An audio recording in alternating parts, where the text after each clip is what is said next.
என்னுடைய நீண்டகால நண்பர் ஒருத்தர் வருஷம் தவறாமல் திருநள்ளாறு அப்படிங்கிற திருத்தலத்துக்கு போயிட்டு வர்றது வழக்கம். அங்க என்ன சார் விசேஷம்னு கேட்கறது உண்டு.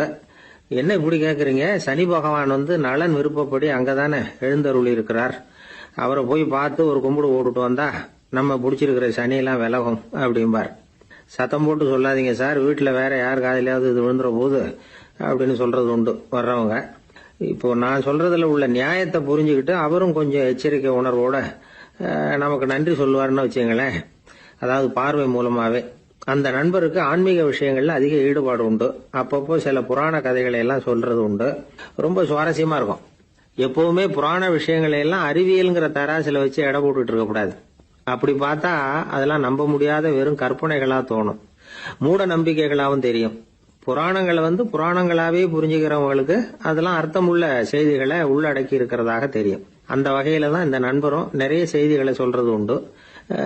சனியை போல கொடுக்கறவனும் இல்லை, சனியை போல கெடுக்கிறவனும் இல்லை அப்படின்னு சோதிடர்கள் சொல்லுவாங்க. நாம ஏதாவது ஒரு வம்புல மாட்டிக்கிட்டா பிடிச்சது சனி அப்படிங்கிறோம். ராவணன் எப்பேற்பட்ட வீரன், அவனே சனி பார்வைப்பட்டது தானே சங்கடப்பட ஆரம்பிச்சான் அப்படின்னார் நண்பர். அது எப்படிங்கன்னு கேட்டேன். அவர் சொல்ல ஆரம்பிச்சார். இந்த ராவணன் இருக்கானே, நவ கிரகங்களையும் பிடிச்சி கொண்டுட்டு தன்னுடைய சிம்மாசனத்துல அப்படியே படிகளா போட்டு வச்சுட்டானா, ஒவ்வொரு படியா. பாவம் அந்த 9 தேவதைகளும் ஒவ்வொரு படியா குப்புற கிடக்குறாங்க. நவக்கிரகம் நம்மளை ஆட்டி படைக்குதுன்னு நாம சொல்லிட்டு இருக்கிறோம். ஆனா அந்த நவக்கிரகங்களை ராவணன் எப்படி வச்சிருந்தான் பாருங்க. எல்லாரையும் சிம்மாசனத்துக்கு பக்கத்துல படிப்படியா போட்டு வச்சிருக்கிறான். காலை அது மேல வச்சுதான் ஏறி போகணும். வேற வழி இல்லாம எல்லாரும் குப்புற விழுந்து கிடக்குறாங்க. ராவணன் ஒவ்வொரு தடவையும் இவங்க முதுகுல அடி வச்சு ஏறிதான் அந்த சிம்மாசனத்துக்கு போறது வழக்கம். இப்படி நடந்துகிட்டு இருக்கிறது நாரதர் கண்ணுல பட்டுட்டுதான். அவர் சும்மா இருப்பாரா? யோசனை பண்ணார் என்ன செய்யலாம் அப்படின்னு. ஒரு முடிவு பண்ணிட்டு நேரா ராவணன் கிட்ட போனாராம். ராவணா, நீ நவக்கிரகங்களை பிடிச்சு கொண்டாந்து உன்னுடைய சிம்மாசனத்துக்கு படிகளா போட்டு வச்சிருக்கிற, அது உன்னுடைய வீரத்தை காட்டுது. இருந்தாலும் ஒரு விஷயத்த நீ யோசிச்சு பார்க்கணும். ஒவ்வொரு தடவை நீ சிம்மாசனத்துக்கு போகும்பொழுதும் நவக்கிரகங்களின் முதுகல் அடி வச்சு நீ ஏறி போற. அது உனக்கு பெருமை கிடையாது. அவங்களுடைய மார்புல அடி வச்சு ஏறி போகணும், அதுதான் உனக்கு பெருமை அப்படின்னாரா. இவர் சொல்றதும் சரிதானே அப்படின்னு யோசிச்சிருக்கான் ராவணன். உடனே குப்புற கிடந்த நவக்கிரகங்களை திருப்பி மல்லாக்க போட்டான். அவங்க மார்புல அடி வச்சு மேலே ஏறி சிம்மாசனத்துக்கு போனானா. அப்படி போயிட்டு இருக்கும் பொழுது சனி பகவானின் பார்வை அவன் மேல பட்டுதான். அவ்வளவுதான். என்னாச்சு தெரியுமா? சூர்பனகை தேடி வந்தா. சீதையோட அழகை பத்தி தன்னுடைய அண்ணன் கிட்ட சொல்ல ஆரம்பிச்சுட்டா. விவகாரம் ஆரம்பம் ஆயிட்டது. அதுதான் சனியனுடைய வேலை அப்படின்னு சொல்லி இந்த கதையை சொல்லி முடிச்சார் என்னுடைய நண்பர். ஆக சனியின் பார்வை நம்ம மேல படாம பாத்துக்கிறது தான் நல்லதுங்கிறீங்க அப்படின்னு. ஆமா சார், இப்ப கூட நான் உங்க வீட்டுக்கு வந்திருக்கிறதே ஒருத்தருடைய பார்வை என் மேல படக்கூடாதுங்கிறதுக்காகத்தான் அப்படின்னாரு. யாருங்க அதுன்னு என்னுடைய மாமனார் சார். அவசரத்துக்கு அவர்கிட்ட கொஞ்சம் கடன் வாங்கிவிட்டேன். நம்ம மாப்பிள்ளை தானேன்னு சொல்லி அவரு விட்டு கொடுக்கறதுக்கு தயாரா இல்ல. இன்னைக்கு இப்ப அவரு எங்க வீட்டுக்கு வரக்கூடிய நேரம், அதுதான் அவர் பார்வையிலிருந்து படாம தப்பிக்கலாங்கிறதுக்காக இங்க வந்துட்டேன் அப்படின்னார். பார்வை படணும்னு இருந்தா பட்டுத்தான் தீரும் போல இருக்கு அப்படின்னா. என்ன சார் சொல்றீங்கன்னார் ஒன்னும் புரியாம. நீங்க இங்கதான் வருவீங்கன்னு அவருக்கு ஏற்கனவே தெரியும் போல இருக்கு. அதனால உங்களுக்கு முன்னாடியே உங்க மாமனார் இங்க வந்துட்டார். அதுவும் அந்த பீரோவுக்கு பக்கத்துலதான் பின்னாடி மறைஞ்சு நின்றுட்டு இருக்கிறார் அப்படின்னு.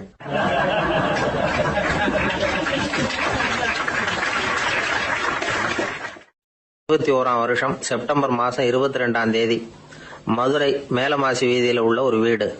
அங்க அன்னைக்கு நடந்த ஒரு அற்புத நிகழ்ச்சி பின்னாடி உலக மக்களை எல்லாம் ஆச்சரியப்பட வச்சது. இந்திய வரலாற்றிலேயே அது ஒரு முக்கியமான நிகழ்ச்சி. உலக மக்கள் கவனமெல்லாம் காந்திஜியின் பக்கம் திரும்புறதுக்கு காரணமா இருந்த நிகழ்ச்சி அது. கதர் துணி பிரச்சாரத்துக்காக காந்திஜி மதுரைக்கு வந்திருந்தார். சென்னை துணி வணிகர் சங்கத்தின் துணைத் தலைவர் ஒருத்தர் இருந்தார், ராம்ஜி கல்யாண் ஷேட்ஜி. அவருடைய வீடு மதுரை மேலமாசி வீதியில இருந்தது. அந்த வீட்டுல தான் காந்திஜி தங்கி இருந்தார். அப்போ வயலுக்கு போற உழவர்கள்லாம் சின்ன சின்ன துண்டை இடுப்புல கட்டிக்கிட்டு கலப்பையை தூக்கிட்டு தெருவில் நடந்து போறதை கவனிச்சாரு. ஏற்கனவே சேலத்துக்கு தெற்க பல பகுதிகளில் ஆண்களும் பெண்களும் அறகுறை ஆடைகளோட உழைச்சிக்கிட்டு இருக்கிறத கண்ணால கண்டிருக்கிறார் அவரு. இந்தியரின் சராசரி உடை இவ்வளவுதான் அப்படிங்கறத புரிஞ்சுக்கிட்டார். மனசை என்னவோ பண்ணிருக்குது. ராத்திரி பூரா அதை பத்தியே யோசனை. 22/9/21 வியாழக்கிழமை காலையில காந்திஜி எழுந்திருக்கிறார். அவர் கூட தங்கி இருந்தவங்களையெல்லாம் பார்த்து சொன்னார். இன்னையிலிருந்து அறையில முழு அகல துண்டு தான் கட்டுவேன். குளிர் அதிகமா உள்ள காலங்கள்ல மட்டும் போர்வை ஒன்னும் உபயோகப்படுத்துவேன். மற்றபடி மேலங்கியோ குல்லாவோ எதுவும் போட்டுக்க மாட்டேன். தற்காலிகமா இந்த ஏற்பாட்டை 1 மாசத்துக்கு ஏத்துக்குவேன். அதுக்கு பிறகு உசிதம் போல எண்ணி பார்த்து முடிவு பண்ணுவேன் அப்படின்னார். அவருடைய குரல் உறுதியா இருந்துதான். உடனே செயலில் இறங்கினார். தம்முடைய 10 முழ வேட்டி, மேலங்கி, உள் சட்டை, குல்லா எல்லாத்தையும் களைஞ்சார். வேட்டியில இருந்து ஒரு 4 முழ துணியை எடுத்துக்கிட்டார். இதுக்கு உதவி செஞ்சவர் அன்னைக்கு விருதுநகர்ல பிரபல தொண்டரா இருந்த பழனிக்குமார பிள்ளை. வெட்டி எடுத்த துண்டை நீள வாக்குல ரெட்டையா மடிச்சாரு. அதை இடுப்புல துண்டு மாதிரி கட்டிக்கிட்டாரு. தலையில சின்ன உச்சி குடுமி, அறையில சின்ன துண்டு. அண்ணல் காந்தி ஆண்டி கோலத்துல காட்சி அளிக்கிறார். கூட இருந்தவங்களை பார்த்து காரைக்குடிக்கு புறப்படலாமே அப்படின்னார். அவர் நண்பர்களும் சீடர்களும் திகைச்சு போய் நிக்கிறாங்க. இந்த விரதம் நிரந்தரமா ஆயிடுமோங்கிற பயம் அவங்களுக்கு. எப்படியோ இந்த விவரம் ராஜாஜிக்கு அன்னைக்கு பிரபலமா விளங்கின தேசபக்தர் டாக்டர் TSS ராஜனுக்கும் எட்டுச்சு. உடனே 2 பேரும் ஓடி வந்தாங்க. வேண்டாமே இந்த கோலம் அப்படின்னாங்க. காந்திஜி தன்னுடைய முடிவுல உறுதியா இருந்தார். ராஜாஜி என்னென்னமோ வாதம்லாம் பண்ணி பார்த்தார். உங்களுடைய வாதத்துக்கு என்னால பதில் சொல்ல முடியல, இருந்தாலும் நான் செய்யறதுதான் சரிங்கிறதுல எனக்கு சந்தேகம் இல்லை. இன்னைக்கு அதிகாலை 3 மணி இருக்கும். நான் ஓரளவு விழிச்சுக்கிட்டேன். அதாவது உறக்கமும் விழிப்புமா இருந்த நிலையில எனக்கு இந்த எண்ணம் உண்டாச்சு. இது என்னுடைய அந்தராத்மாவின் ஆணை, அதை என்னால மீற முடியாது அப்படின்னு சொல்லிவிட்டாராம் காந்திஜி. கதர் பிரச்சாரத்துக்காக காரைக்குடிக்கு கிளம்பினார். வாசல்ல 4 மோட்டார் வண்டிகள் காத்துக்கிட்டு இருந்தது. வீதியில 2 பக்கமும் ஜனங்கள். காந்திஜி இடுப்பு துணியோட மோட்டார் வண்டியில ஏறினார். நண்பர்களும் சீடர்களும் மக்களும் உடல் சிலிர்க்க அந்த காட்சியை பாக்குறாங்க. மோட்டார் வண்டி நகர ஆரம்பிக்குது. எப்பேற்பட்ட காட்சி அது! சுக்கநாத பெருமானியே கூலி ஆளாக்கிய மண், அப்படி ஆக்கி மண் சுமக்க வச்ச மதுரை இல்லையா, அந்த மதுரை தான் காந்திஜி துறவி கோலம் கொள்றதுக்கும் காரணமா இருந்திருக்குது. இது இன்னைக்கு எத்தனை பேருக்கு தெரியும்? ஒரு தடவை காந்திஜி நேருவும் சுற்றுப்பயணம் செஞ்சாங்களாம். ஒரு இடத்துல நடந்து போயிட்டு இருக்கிறாங்க. குறுக்க ஒரு வாய்க்கால். நேரு என்ன பண்ணாரு தெரியுமா? தன்னுடைய இளமை துடிப்பை காட்டுறதுக்காக கொஞ்ச தூரம் பின்னாடி போய் அங்கேருந்து வேகமா ஓடி வந்து அந்த வாய்க்காலை தாண்டினாராம். காந்திஜி அப்படி பண்ணல. பக்கத்துல இருந்த பாலம் வழியா அந்த வாய்க்காலை கடந்து வந்தார். நேரு காந்திஜியை பார்த்து சிரிச்சுக்கிட்டே, என்ன மாதிரி நீங்களும் தாண்டி இருக்கலாமே அப்படின்னாராம். அதுக்கு காந்திஜி சிரிச்சுக்கிட்டே சொன்னாராம், 2 அடி முன்னேறதுக்காக 5 அடி பின்னாடி போறதா அப்படின்னாராம்.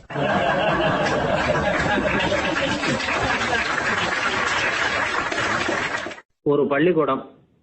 அதுல வசதியான வீட்டுக்குள்ள ஒருத்தன் படிச்சுக்கிட்டு இருந்தான். இன்னொரு ஏழை பையனும் அங்க படிச்சுக்கிட்டு இருக்கிறான். இவங்க 2 பேரும் ஒரே தெருவுல தான் இருக்கிறாங்க. பணக்கார வீட்டு பையன் பங்களாவில் இருந்தான். அவனுக்கு வேலை செய்யறதுக்காக சில வேலை ஆட்கள் உண்டு. அதனால அவன் நல்லா சாப்பிடுவான், தூங்குவான். ஏதோ வரணுமேங்கிறதுக்காக பள்ளிக்கூடத்துக்கு வருவான், போவான், அவ்வளவுதான். இந்த ஏழை பையன் இருக்கானே, அவன் அப்படி இல்லை. காலையில எழுந்திருப்பான், உடற்பயிற்சி பண்ணுவான். அவங்க வீட்டுல கிடைக்கிற சாதாரண உணவு அத அளவோட சாப்பிடுவான். வீட்டுல உள்ள வேலைகளையும் செய்வான். பள்ளிக்கும் தவறாம வந்துருவான். அவனுக்கு கூட பிறந்த சகோதர சகோதரிகள் 8 பேர்.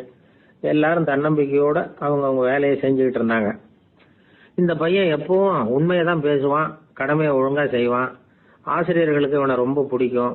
அதனால இவன் அந்த பள்ளிக்கூடத்து மாணவர் தலைவனா ஆக்கியிருந்தாங்க. இது அந்த பெரிய இடத்து பையனுக்கு பிடிக்கல. மாணவர் தலைவனுக்கு பணிஞ்சு போறதுக்கும் அவனுக்கு விருப்பம் இல்லை. ஒரு நாள் வகுப்புல ஆசிரியர் எல்லா மாணவர்களுக்கும் ஒரு வேலை கொடுத்தார். எல்லாரும் அதை சுறுசுறுப்பா செஞ்சுக்கிட்டு இருக்கிறாங்க.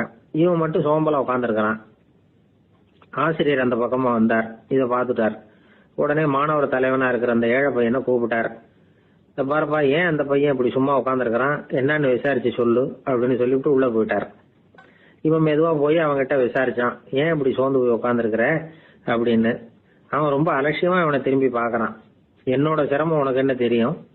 வீட்டுல என்னுடைய சௌகரியங்களை கவனிக்கிற வேலை ஆட்கள் 2 பேரும் இன்னைக்கு வேலைக்கு வரல. அதனால என்னோட வேலையெல்லாம் நானே கவனிக்கிற மாதிரி ஆயிட்டுது. அதனால சோர்ந்து போயிட்டேன் அப்படின்னு நானு. அப்புறம் கேட்டிருக்கான், அது சரி, உன்னுடைய வீட்டுல உன்னுடைய வேலைக்காரங்க வராத போது நீ எப்படி சமாளிக்கிற அப்படின்னு கிண்டலா கேட்டிருக்கான். அதாவது இவன் ஏழைங்கிறதையும் இவன் வீட்டுல வேலை செய்யறதுக்கு யாரும் இல்லைங்கிறதையும் இப்படி சொல்லி கிண்டல் பண்றான். இந்த ஏழை பையனுக்கு இது புரிஞ்சுது. மனசு வேதனை போட்டுது. இருந்தாலும் வெளியில காட்டியாம சிரிச்சுக்கிட்டே சொன்னானா, எனக்கு அந்த கவலையே கிடையாது. என்னுடைய உதவிக்கு நான் நினைச்ச உடனே என்னுடைய காரியத்தை செய்யறதுக்கு 8 பேர் எப்பவும் தயாரா இருப்பாங்க அப்படின்னு நானு. இவன் இப்படி சொன்னதும் அவனுக்கு ஒரு மாதிரி ஆயிட்டுதான். தலையை குனிஞ்சுக்கிட்டே போயிட்டான். உள்ளே உட்கார்ந்து இருந்த ஆசிரியர் காதுல இது விழுந்தது. உடனே இந்த ஏழை பையனை உள்ள கூப்பிட்டு போனாரு. கேட்டாரு, என்னப்பா அப்படி சொல்ற? இவன் பொய் சொல்ல மாட்டாங்கிறது அவருக்கு தெரியும். அவனை சமாளிக்கிறதுக்காக இப்படி ஒரு பொய்யை சொல்லியிருப்பாங்கிறதையும் அவரால் ஏத்துக்க முடியல. ஏன்பா, நீ நினைக்கிற காரியத்தை செய்ய 8 பேர் தயாரா இருக்கிறதா சொன்னிய, உன்னுடைய சகோதர சகோதரிகளை குறிப்பிட்டு அப்படி சொன்னியா அப்படின்னு கேட்டார். இல்லைங்க ஐயா, நான் அவங்கள குறிப்பிட்டு அப்படி சொல்லலன்னா. அப்படின்னா பொய் சொன்னியா? இந்த சின்ன விஷயத்துக்கு அப்படி பொய் சொல்லலாமான்னார். ஐயா, நான் பொய்யும் சொல்லலன்னா. இவன் அப்படின்னா நீ சொன்னதுக்கு என்ன அர்த்தம்னார். இப்ப அந்த பையன் சொல்றான், ஐயா நான் நினைக்கிறத செய்து முடிக்க என் கூட இருக்கிற அந்த 8 பேர் யாருன்னா 2 காலு 2 கை வாய் மூக்கு கண்ணு காது ஆக மொத்தம் 8. இவங்க தான் அந்த வேலை ஆட்கள். நான் சொல்றதை செய்யறதுக்கு, நான் சொல்றதை கேட்கறதுக்கும் செய்யறதுக்கும் அவங்க எப்பவும் தயாரா இருக்காங்க. அந்த அளவுக்கு என்னுடைய பயிற்சிகள் பழக்க வழக்கங்கள் மூலமா அவங்கள நல்ல நிலைமையில வச்சிருக்கிறேன் அப்படின்னா. இந்த கதைய சுவாமி சின்மயானந்தர் சொல்றது வழக்கம். இயற்கை நமக்கு கொடுத்திருக்கிற வேலையாட்கள் இந்த 8. இவங்களை நல்ல முறையில வச்சிருந்து வேலை வாங்க வேண்டியது நம்முடைய கடமை. அந்த கடமையை ஒழுங்கா செஞ்சுக்கிட்டு வந்தா வாழ்க்கையில வெற்றி நிச்சயம். இல்லைன்னா குழப்பம்தான். புத்தி சரியா இல்லைன்னா இந்த வேலையாட்கள் நாம சொல்றத கேட்க மாட்டாங்க. ஒருத்தன் குடி போதையில தள்ளாடி தள்ளாடி போய் ஒரு மரத்துல முட்டிக்கிட்டானா. தலையில கட்டு போட்டுக்கிட்டு மறுநாள் வந்திருக்கான். ஏன்டா இப்படி பண்றேன்னு கேட்டிருக்காங்க. நான் ஒதுங்கி போன்னு தான் சொன்னேன், அது கேட்கல அப்படின்னு இருக்கான். எது கேட்கல? உன்னோட காலா அப்படின்னு கேட்டிருக்காங்க. இல்லைங்க, அந்த மரம் அப்படின்னு நானா.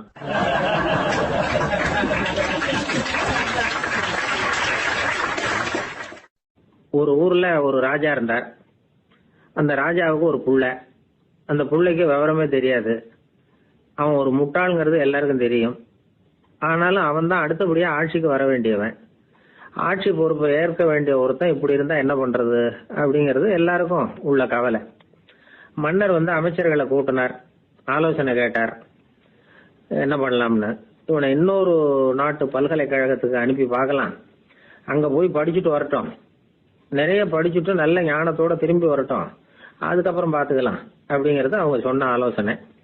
மன்னருக்கும் அது சரின்னு தோணுச்சு. மகனை வெளி தேசத்துக்கு அனுப்பி வச்சார். இவனும் போனான், ஒரு பல்கலைக்கழகத்துல சேர்ந்தான், நிறைய படிச்சான். அதுக்கப்புறம் தந்தைக்கு ஒரு கடிதம் எழுதினான். தந்தையே, நான் நிறைய படிச்சுட்டேன், இனிமே நாடு திரும்பலாம்னு நினைக்கிறேன் அப்படின்னு எழுதினான். மன்னருக்கு ரொம்ப மகிழ்ச்சி. அதாவது புள்ள படிச்சுட்டான் அப்படிங்கிற ஆனந்தம். உடனே பையன் திரும்பி வர்றதுக்கு ஏற்பாடு பண்ணார். இளவரசன் நாடு திரும்பினான். அதை கொண்டாடுறதுக்காக அரண்மனையில ஒரு பெரிய விருந்துக்கு ஏற்பாடு பண்ணியிருந்தாங்க. முக்கியமானவங்க எல்லாம் அதுல கலந்துகிட்டாங்க. அந்த விருந்துக்கு முனிவர் ஒருத்தரும் வந்திருந்தார். அவரு இளவரசன் கிட்ட போய் உட்கார்ந்து விசாரிக்கிறார். என்னப்பா, எப்படி படிச்சிருக்கிற அப்படின்னு கேட்டார். நிறைய படிச்சுட்டு வந்திருக்கிறேங்க அப்படின்னு. அவன் என்னெல்லாம் படிச்ச அப்படின்னாரான். எல்லாத்தையும் விவரமா சொல்லி இருக்கிறான். அவன் அப்படி சொல்லிட்டு இருக்கும் பொழுதே முனிவர் என்ன பண்ணாரு, தன்னுடைய மோதிரத்தை கழட்டி உள்ளங்கையில வச்சு அப்படியே மூடிட்டாரான். அப்படியே கையை நீட்டி அவன் முன்னாடி காட்டினார். இந்த பாருப்பா, என் கைக்குள்ள என்ன இருக்கு சொல்லு பார்க்கலாம் அப்படின்னாரான். இளவரசன் ஒரு கணம் யோசிச்சான். அதுக்கப்புறம் உங்க கைக்குள்ள இருக்கிறது வட்டமான ஒரு பொருள், நடுவுல ஒரு துளை இருக்கும் அப்படின்னு நானா. முனிவர் திகைச்சு போட்டார். பையன் பெரிய அறிவாளி ஆயிட்டான் போல இருக்க அப்படின்னு நினைச்சுட்டார். அதுக்கப்புறம் கேட்டார், சரி, என் கையில இருக்கிறது வட்டமான பொருள், நடுவுல துளை இருக்கும்ங்கிறத சொல்லிவிட்ட, அதோட பேர் என்ன, அது சொல்லு அப்படின்னாராம். இளவரசன் கொஞ்சம் யோசனை பண்ணிருக்கான். அப்புறம் சொன்னானா, முனிவரே, நான் படிச்ச விஞ்ஞானம் உங்களுக்கு பதில் சொல்றதுக்கு உதவல, இருந்தாலும் பதில் சொல்றேன், அது ஒரு வண்டி சக்கரம் அப்படின்னு. இப்பதான் முனிவர் யோசிச்சாராம். அவருக்கு புரிஞ்சுதான், அதாவது முட்டாளை படிக்க வைக்கலாம், ஆனால் சிந்திக்க வைக்க முடியாது அப்படிங்கறத அவர் புரிஞ்சுக்கிட்டாராம். தகவல் அறிவு ஞானமாகாது அப்படிங்கிறார் ஓஷோ. ஏன்னா தகவல்கள் மாறுதலை ஏற்படுத்துறது இல்ல, ஆனால் ஞானம்ங்கிறது மாறுதலால் உண்டாகக்கூடிய ஒண்ணு. அதுதான் ரெண்டுக்கும் உள்ள வித்தியாசம். மனம் சரியான வழிக்கு வரணும், அதுக்கப்புறம் படிக்கிற கல்விதான் உண்மையான கல்வி. சரி, மனம் சரியா வர்றதுக்கு என்ன வழி அப்படின்னு கேட்டா, மனிதன் முழு மாறுதலுக்கான வழிமுறை தியானம் தான் அப்படிங்கிறார் அவர். அதனாலதான் நிறைய படிச்சிருக்கேன்னு சொல்றவன் எல்லாம் ஞானம் உள்ளவன் நினைச்சிடக்கூடாது. ஒருத்தர் இன்னொரு பெரிய மனிதரை அழைச்சிட்டு அறிமுகப்படுத்தினாராம். சார் நிறைய படிச்சிருக்கார், 3 MA வாங்கியிருக்கார், ஆனா ஒரு விஷயம், அப்பப்போ கொஞ்சம் திருடுவார், அவ்வளவுதான், மற்றபடி அவர் ஒரு பெரிய அறிவாளி தான் அப்படின்னாராம்.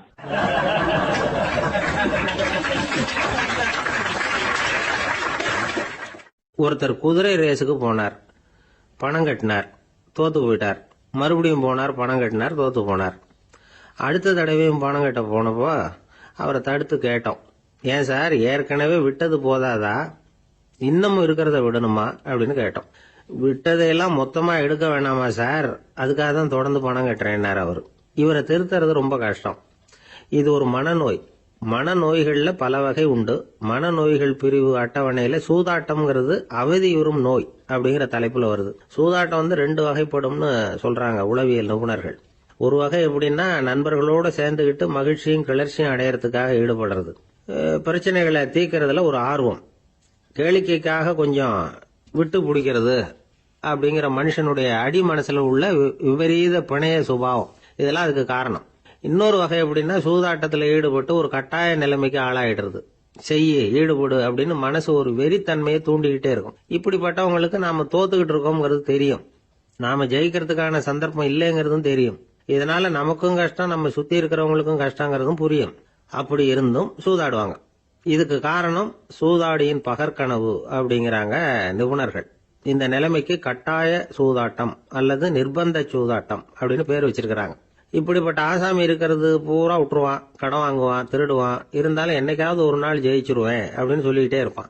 விட்டதை எடுத்துருவேங்கிற ஒரு நம்பிக்கை சுடர் அவனுக்குள்ள எரிஞ்சுக்கிட்டே இருக்கும். இவனை வந்து மனநோயாளி அப்படின்னு சொல்லிட முடியாதான். என்ன காரணம்னா, இது மாதிரி ஆளுங்க கிட்ட மன போராட்டமோ கவலையோ பதட்டமோ இருக்கிறது இல்ல. சில விசேஷமான குணங்கள் இவங்க கிட்ட உண்டு.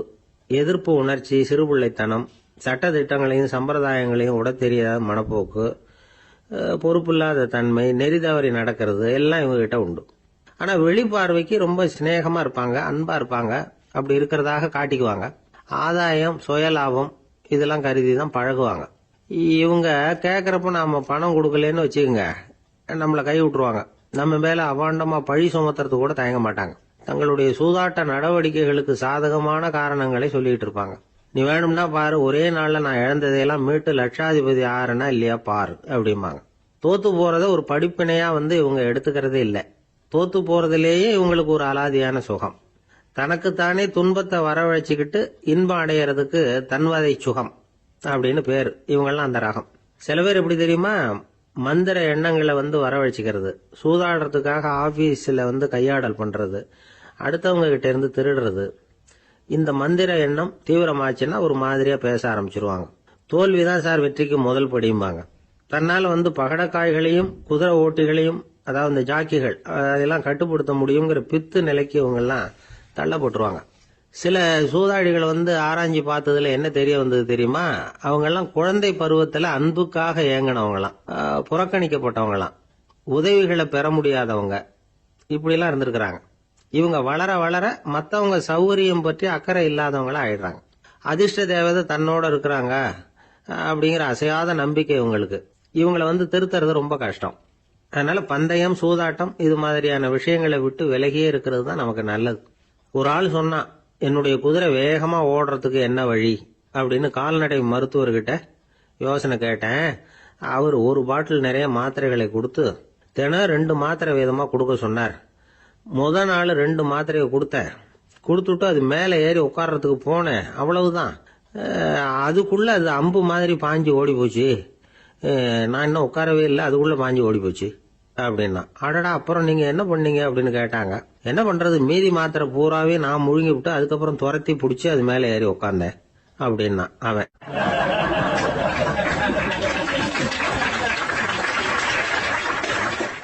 ஒரு ஊர்ல ஒரு மன்னர் இருந்தார். அந்த ஊர்ல அடிக்கடி சேவல் சண்டை நடக்கிறது வழக்கம். அரண்மனையில ஒரு ஆள் இருந்தான். மன்னருக்காக அவன் ஒரு சேவல் வாங்கிட்டு வந்தான். சண்டை போடுறதுக்காக அந்த சேவலை தயார் பண்ணிட்டு இருந்தான். கொஞ்ச நாள் ஆச்சு. மன்னர் அந்த ஆளை கூப்பிட்டார். என்னப்பா, சேவல் தயாராயிட்டுதா அப்படின்னு கேட்டார். இன்னும் அது தயாராகல மன்னா, இன்னும் வளரல, அதுக்கான தகுதி இன்னும் அதுக்கு வரல அப்படின்னா. எதனால அப்படி சொல்றேன்னாரு. கோபம் ரொம்ப கடுமையா இருக்குது அப்படின்னா. சரி அப்படின்னு விட்டுட்டார். மறுபடியும் கொஞ்ச நாள் ஆச்சு. இப்ப எப்படி நிலைமை, சேவல் தயாரா அப்படின்னார். இன்னும் இல்ல அரசே, மற்ற சேவல் எங்கேயாவது கூவுற சத்தம் கேட்டா உடனே இது பரபரப்பாயிடுது, பக்கத்துல ஒரு சேவலின் நிழலை கண்டா கூட இது பரபரப்பாயிடுது அப்படின்னா. சரி இன்னும் கொஞ்ச நாள் ஆகட்டும்னு விட்டுட்டார். கொஞ்ச நாள் ஆச்சு. இப்ப மறுபடியும் விசாரிச்சார். இன்னும் நம்ம சேவலுக்கு அந்த தகுதி வரலமன்னா, போராட்ட உணர்வு அதுக்கு இன்னும் இருந்துகிட்டு தான் இருக்குது, உள்ள மெதுவா தான் எரிய ஆரம்பிச்சிருக்குது போராட்ட உணர்வு, அப்படி இருக்கக்கூடாது, அது பற்றி எரிய வேண்டாமா அப்படின்னா. இன்னும் கொஞ்ச நாள் ஆச்சு. இப்போ எப்படின்னு கேட்டார். இப்போ அவன் சொன்னா, மன்னா கிட்டத்தட்ட அது போருக்கு தயாராயிட்டது அப்படின்னு நினைக்கிறேன்னா. எதனால அப்படி சொல்ற அப்படின்னு கேட்டார். மற்ற சேவலின் குரலை கேட்டா அது அசையறதே இல்ல, ஒரு பொம்மை மாதிரி ஆயிடுது. அதுக்கு உள்ள ஒரு நுட்பமான விழிப்புணர்வு வந்துட்டுது. அதனால அது அமைதியா இருக்குது, மௌனமா இருக்குது. இனிமே அதுக்கு இணையான சேவலே கிடையாது. வெற்றி பெற அது போராட வேண்டிய அவசியமே இல்லை.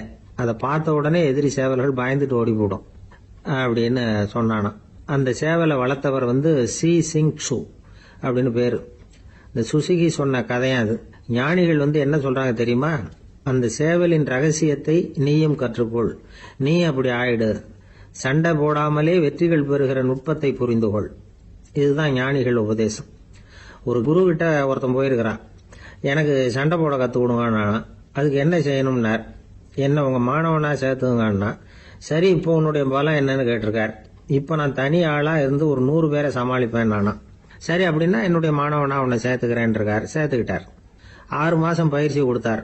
அதுக்கப்புறம் இவனை கூப்பிட்டு கேட்டார், இப்போ உன்னுடைய திறமை எவ்வளவுன்னு. இப்போ நான் தனி ஆளா இருந்து ஒரு 50 பேரை சமாளிப்பேன் நானா. இன்னும் உனக்கு பயிற்சி தேவைன்னாராம். தொடர்ந்து சில நுட்பங்களை எல்லாம் சொல்லி கொடுத்துருக்கிறார். 1 வருஷம் ஆச்சு, எல்லாத்தையும் கத்து கொடுத்துட்டார். அப்புறம் கூப்பிட்டு கேட்டார், இப்போ உன்னுடைய திறமை எப்படிப்பா, எதிரிகள் எத்தனை பேரை உன்னால சமாளிக்க முடியும்னாராம். அவன் சொன்னான், ஐயா, எதிரிகளின் பலம் என்னங்கிறத புரிஞ்சுக்காம அதை நான் சொல்ல முடியாதுன்னு நானும். இனிமே உனக்கு பயிற்சி தேவையில்லை, போயிட்டு வான்னு அனுப்பி வச்சுட்டாராம். ஒரு உண்மையை நாம புரிஞ்சுக்கணும். அதாவது அடிக்கிறதுக்கு நமக்கு துணிச்சல் தேவையில்லை, அடிக்காம இருக்கிறதுக்கு தான் துணிச்சல் தேவை. அடிச்சா திருப்பி அடிக்கிறவன் மன உறுதி உள்ளவன் இல்லை, அடிச்சா திருப்பி அடிக்காம இருக்கிறான் பாருங்க, அவன் தான் மன உறுதி உள்ளவன். ஒருத்தன் தலை தெறிக்க வேகமா ஓடிக்கிட்டு இருந்தான். எங்கடா ஓடுற அப்படின்னா, எதுக்க வந்தவன். ஒரு சண்டையை நிறுத்தத்தான் இப்படி ஓடுறேன் அப்படின்னு இருக்கான். யாருக்கும் சண்டை, எனக்கும் இன்னொரு ஆளுக்கும் சண்டை அப்படின்னு நானா அவன்.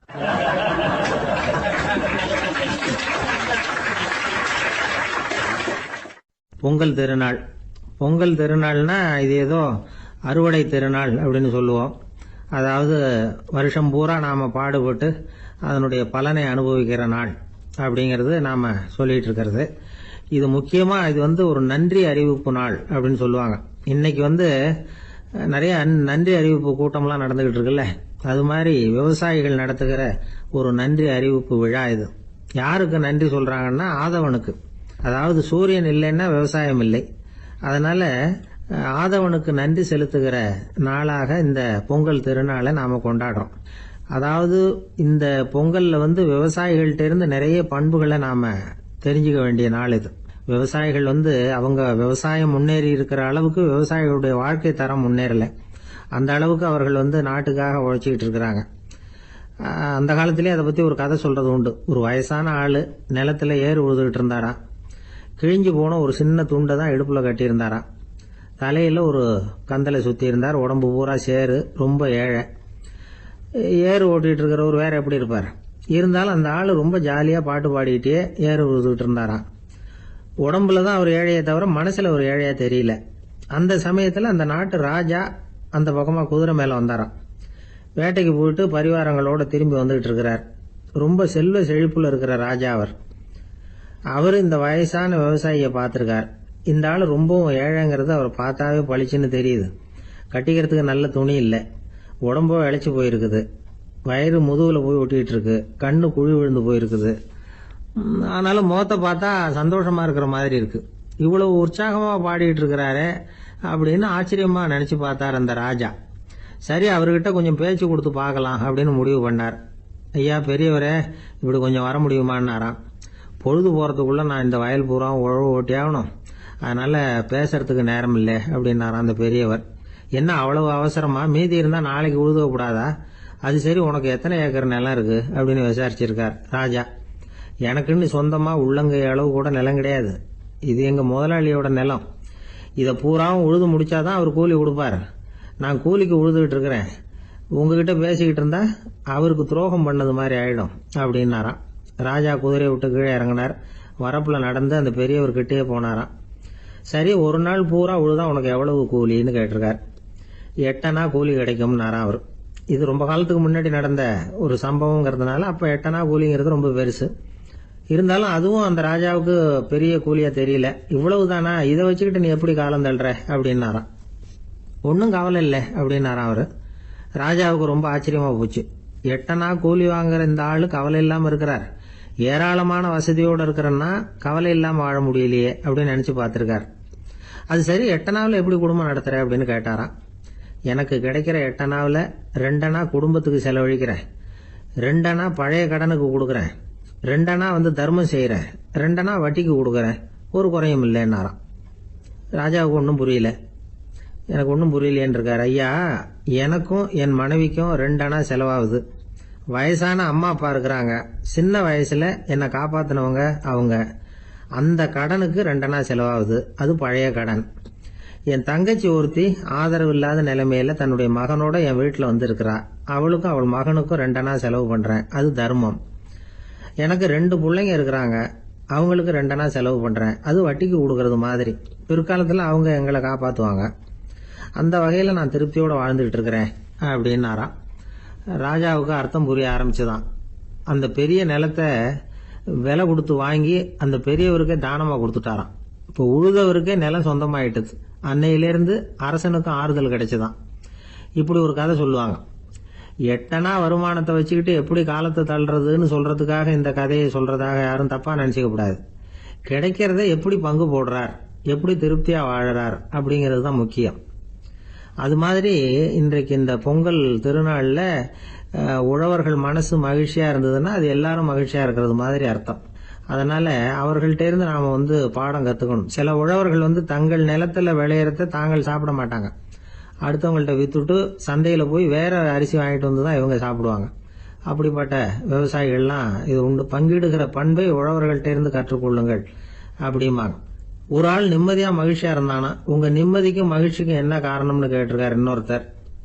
என்கிட்ட இருந்தது பூராவையும் என் பிள்ளைங்களுக்கு சமமா பங்கு போட்டு கொடுத்துட்டேன், எனக்குன்னு எதுவுமே வச்சுக்கல, அதுதான் நிம்மதிக்கு காரணம்னு இருக்கான். உங்ககிட்ட இருந்தது எவ்வளவு இருந்தது அப்படின்னு கேட்டிருக்காரு அவரு. மொத்தமா ஒரு 50,000 ரூபாய் இருக்கும் அப்படின்னு இருக்கான். அவ்வளவும் பணமாவே இருந்ததா அப்படின்னு கேட்டிருக்காங்க அவங்க. இல்லைங்க, அவ்வளவும் கடன், அதை தான் பிரிச்சு கொடுத்துருக்கேன் பிள்ளைங்க கிட்ட அப்படின்னு நானா. அவன்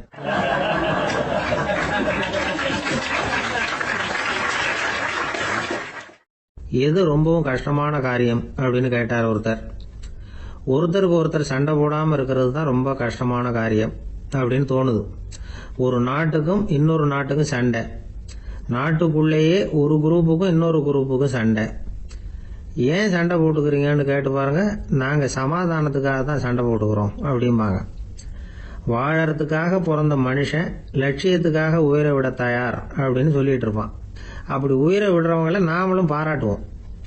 ஆனா ஒண்ணுமில்லாத விஷயங்களுக்கெல்லாம் சண்டை போடுறவங்களெல்லாம், அப்படிப்பட்டவங்களையும் சரி உயிரை விடுறவங்களையும் சரி என்னன்னு சொல்றது. யுத்தங்களாலேயும் சண்டைகளாலேயும் நாம் அடையிறது என்னங்கிறது ஒரு பக்கம் இருக்கட்டும், இழக்கிறது என்ன தெரியுமா? ஏராளமான உயிர்கள். ரத்தம் சிந்தறதுக்கு நான் தயார் அப்படின்னு மார்தட்டி சொல்லலாம். ஆனா ரத்தம் சிந்தினா உயிர் காத்துக்கிட்டு இருக்க தயார் இல்லை. அதாவது உயிர் நமக்காக காத்துக்கிட்டு இருக்க தயார் இல்லை. இழக்கிற ரத்தத்தை ஈடுகட்டினாதான் உயிரை காப்பாற்ற முடியும். அதனால இது சம்பந்தம் ஆராய்ச்சி செய்யற கட்டாயம் ஏற்பட்டு போச்சு. அதோட விளைவா புதுசா ஒன்றை கண்டுபிடிச்சிருக்கிறாங்க. அதுதான் செயற்கை ரத்த பொடி. இப்ப இந்த திடீர் சாம்பார் பொடி, திடீர் ரசப்பொடி, திடீர் காப்பி பொடி இப்படிலாம் சொல்றோம்ல, அது மாதிரி இது திடீர் ரத்த பொடி. இஸ்ரேல் ஒரு சின்ன நாடு, மக்கள் தொகை குறைச்சல், அதோட போர்கள் வேற. அதனால காயம்பட்டவங்களை காப்பாற்றியே தீர வேண்டிய கட்டாயம். காப்பாற்றணும்னா ரத்த இழப்பை தடுக்கணும். அப்படின்னா உடனடியாக புது ரத்தம் செலுத்தி ஆகணும். திடீர்னு ரத்தம் வேணும்னா எங்கே போகிறது? அதுவும் கிடைக்கிற ரத்தம் சேர்ற குரூப்பாக இருக்கணும். ஒரு வேடிக்கை பார்த்தீங்களா, நான் வேற குரூப்பு நீ வேற குரூப்புன்னு இவன் சண்டை போடுறான். இதில் அடிபட்டவனுக்கு ரத்தம் கொடுக்க போனால் அதுலேயும் அது வேற வேற குரூப்பாக இருக்குது. அது ரத்தமும் வேற வேற குரூப்னு சொல்லிட்டு இருக்குது. எந்த குரூப்பு ரத்தம் வேணும், அது உடனடியாக கிடைக்கலன்னா என்ன பண்றது? இப்படிப்பட்ட கஷ்டம்லாம் நமக்கு வந்துடுது. இதுக்காக தான் விஞ்ஞானிகள் இந்த ரத்த பொடியை கண்டுபிடிச்சிருக்கிறாங்க. அதாவது ஒரு ஆள் அடிபட்டு போட்டான்னு வச்சுங்களேன், அவனுக்கு ரத்தம் கிடைக்கல, உடனே என்ன பண்ணலாம்? இந்த சுத்தப்படுத்தப்பட்ட தண்ணீரை கொஞ்சம் எடுத்துக்க வேண்டியது, அதுல இந்த ரத்த பொடியை கரைக்க வேண்டியது. இப்போ இந்த செயற்கை ரத்தம் தயாராயிட்டுது. இதை அந்த ஆள் உடம்புல ஏற்றி விட்டுற வேண்டியது. இயற்கையா நம்ம உடம்புல இருக்கிற ரத்தம் என்னென்ன வேலை செய்யுதோ அதே வேலையை இதுவும் செய்யும். அதாவது ஆக்சிஜனை உடம்புல எல்லா இடத்துக்கும் எடுத்துட்டு போகுது. அந்த வேலையை இந்த செயற்கை ரத்தமும் செஞ்சுடுது. ஆனா ஒரு விஷயம், இந்த செயற்கை ரத்தம் ஒரு அவசரத்துக்கு தான் உபயோகப்படுத்தலாம், ஒரு முதல் உதவி மாதிரி. அதை அப்படியே நிரந்தரமாக விட்டுற முடியாது. பின்னாடி தேவையான குரூப் உண்மையான ரத்தம் கிடைச்ச உடனே அதை செலுத்திக்கணும். உண்மையான ரத்தத்தை 20லேருந்து 40 நாள் வரைக்கும் தான் பாதுகாக்க முடியும். அதுவும் குளிர்பதன பெட்டியில். அதுக்குள்ளே உபயோகப்படுத்தலைன்னா அது வீணாக போயிடும். இந்த ரத்த பொடி அப்படி இல்லை, எவ்வளோ நாள் வேணும்னாலும் அப்படியே வச்சிருக்கலாம். குளிர்பதன பெட்டியும் தேவையில்லை. ஆனால் ஒன்று, இது தண்ணியில் கலந்து செயற்கை ரத்தமாக ஆக்கிவிட்டா அதோட வலு 72 மணி நேரம் தான், அதாவது 3 நாள். அதுக்குள்ளே அந்த ஆசாமியை எங்கேயாவது ஆஸ்பத்திரிக்கு தூக்கிட்டு போய் உண்மையான ரத்தத்தை கொடுத்துடணும். சண்டையில் அடிபடுறவங்க, சாலை விபத்தில் அடிபடுறவங்க, இவங்களுக்கெல்லாம் அவசரத்துக்கு கை கொடுத்து உதவுறது இந்த செயற்கை ரத்த பொடி. அதுக்கப்புறம் நாம் கொடுக்குற ரத்தம் தான் அவங்கள காப்பாற்றணும். இன்னைக்கு ரத்தத்தை தானமாக கொடுக்க தயாராக இருக்கிற நல்ல உள்ளங்கள் ஏராளம். எவ்வளவு ஆக்சிடென்ட், ஆப்ரேஷன், இதில் சம்மந்தப்பட்டவங்களை காப்பாற்றுறது நாம் தானமாக கொடுக்குற ரத்தம் தானே. ஒரு ஆக்சிடென்ட்டு, ஒரு ஸ்கூட்டர் ஒரு ஆள் மேலே மோதி விட்டுது. பார்த்து வரக்கூடாதா அப்படின்னா அந்த ஆள், நீ தான் பார்த்து நடக்கணும், ஏன்னா 20 வருஷமாக நான் அந்த ஸ்கூட்டரை ஓட்டிகிட்டு இருக்கிறேன் அப்படின்னு நானா இவன். இதுக்கு அவன் சொன்னான, நீ தான் பார்த்து ஓட்டணும், ஏன்னா 40 வருஷமாக நான் இப்படி நடந்துகிட்டு இருக்கிறேன் அப்படின்னு நானா.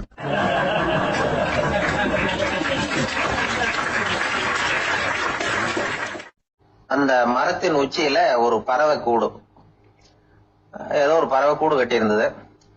அது என்ன பறவைன்னா ராஜாளி. ஒரு குரங்கு அந்த மரத்து கிளையில தாவி தாவி குதிச்சுக்கிட்டு இருந்தது. அப்போ இந்த கூட்டுல இருந்த முட்டை அது கண்ணுல போட்டுவிட்டது. அதுக்கப்புறம் அது சும்மா இருக்குமா, விளையாட்டா ஒரு முட்டையை எடுத்தது, மரத்தை விட்டு கீழே இறங்குச்சு. கீழே ஒரு குப்பை மேட்டில் ஒரு கோழி சில முட்டைகளை அது பாட்டுக்கு இட்டு வச்சிருந்தது. குரங்கு தன் கையில இருந்த ராஜாளி பறவையோட முட்டைய அந்த கோழி முட்டைகளோட சேர்த்து போட்டுட்டு போயிட்டுது. கோழி வந்தது, பார்த்தது, அதுக்கு ஒன்றும் வித்தியாசம் புரியல. தன்னுடைய முட்டைகளோட சேர்த்து அந்த ராஜாளி முட்டையையும் சேர்த்து அடைகாத்துது. கொஞ்ச நாள்ல குஞ்சுகள்லாம் பொரிச்சுது, எல்லாம் முட்டையை விட்டு வெளியில வந்தது. ராஜாளி பறவையோட குஞ்சு அந்த கோழி குஞ்சுகளோடவே சேர்ந்து வளர்ந்தது. மற்ற கோழி குஞ்சுகள் போலவே இதுவும் குப்பையை கிளறிச்சு புழு பூச்சிகளை சாப்பிட்டது.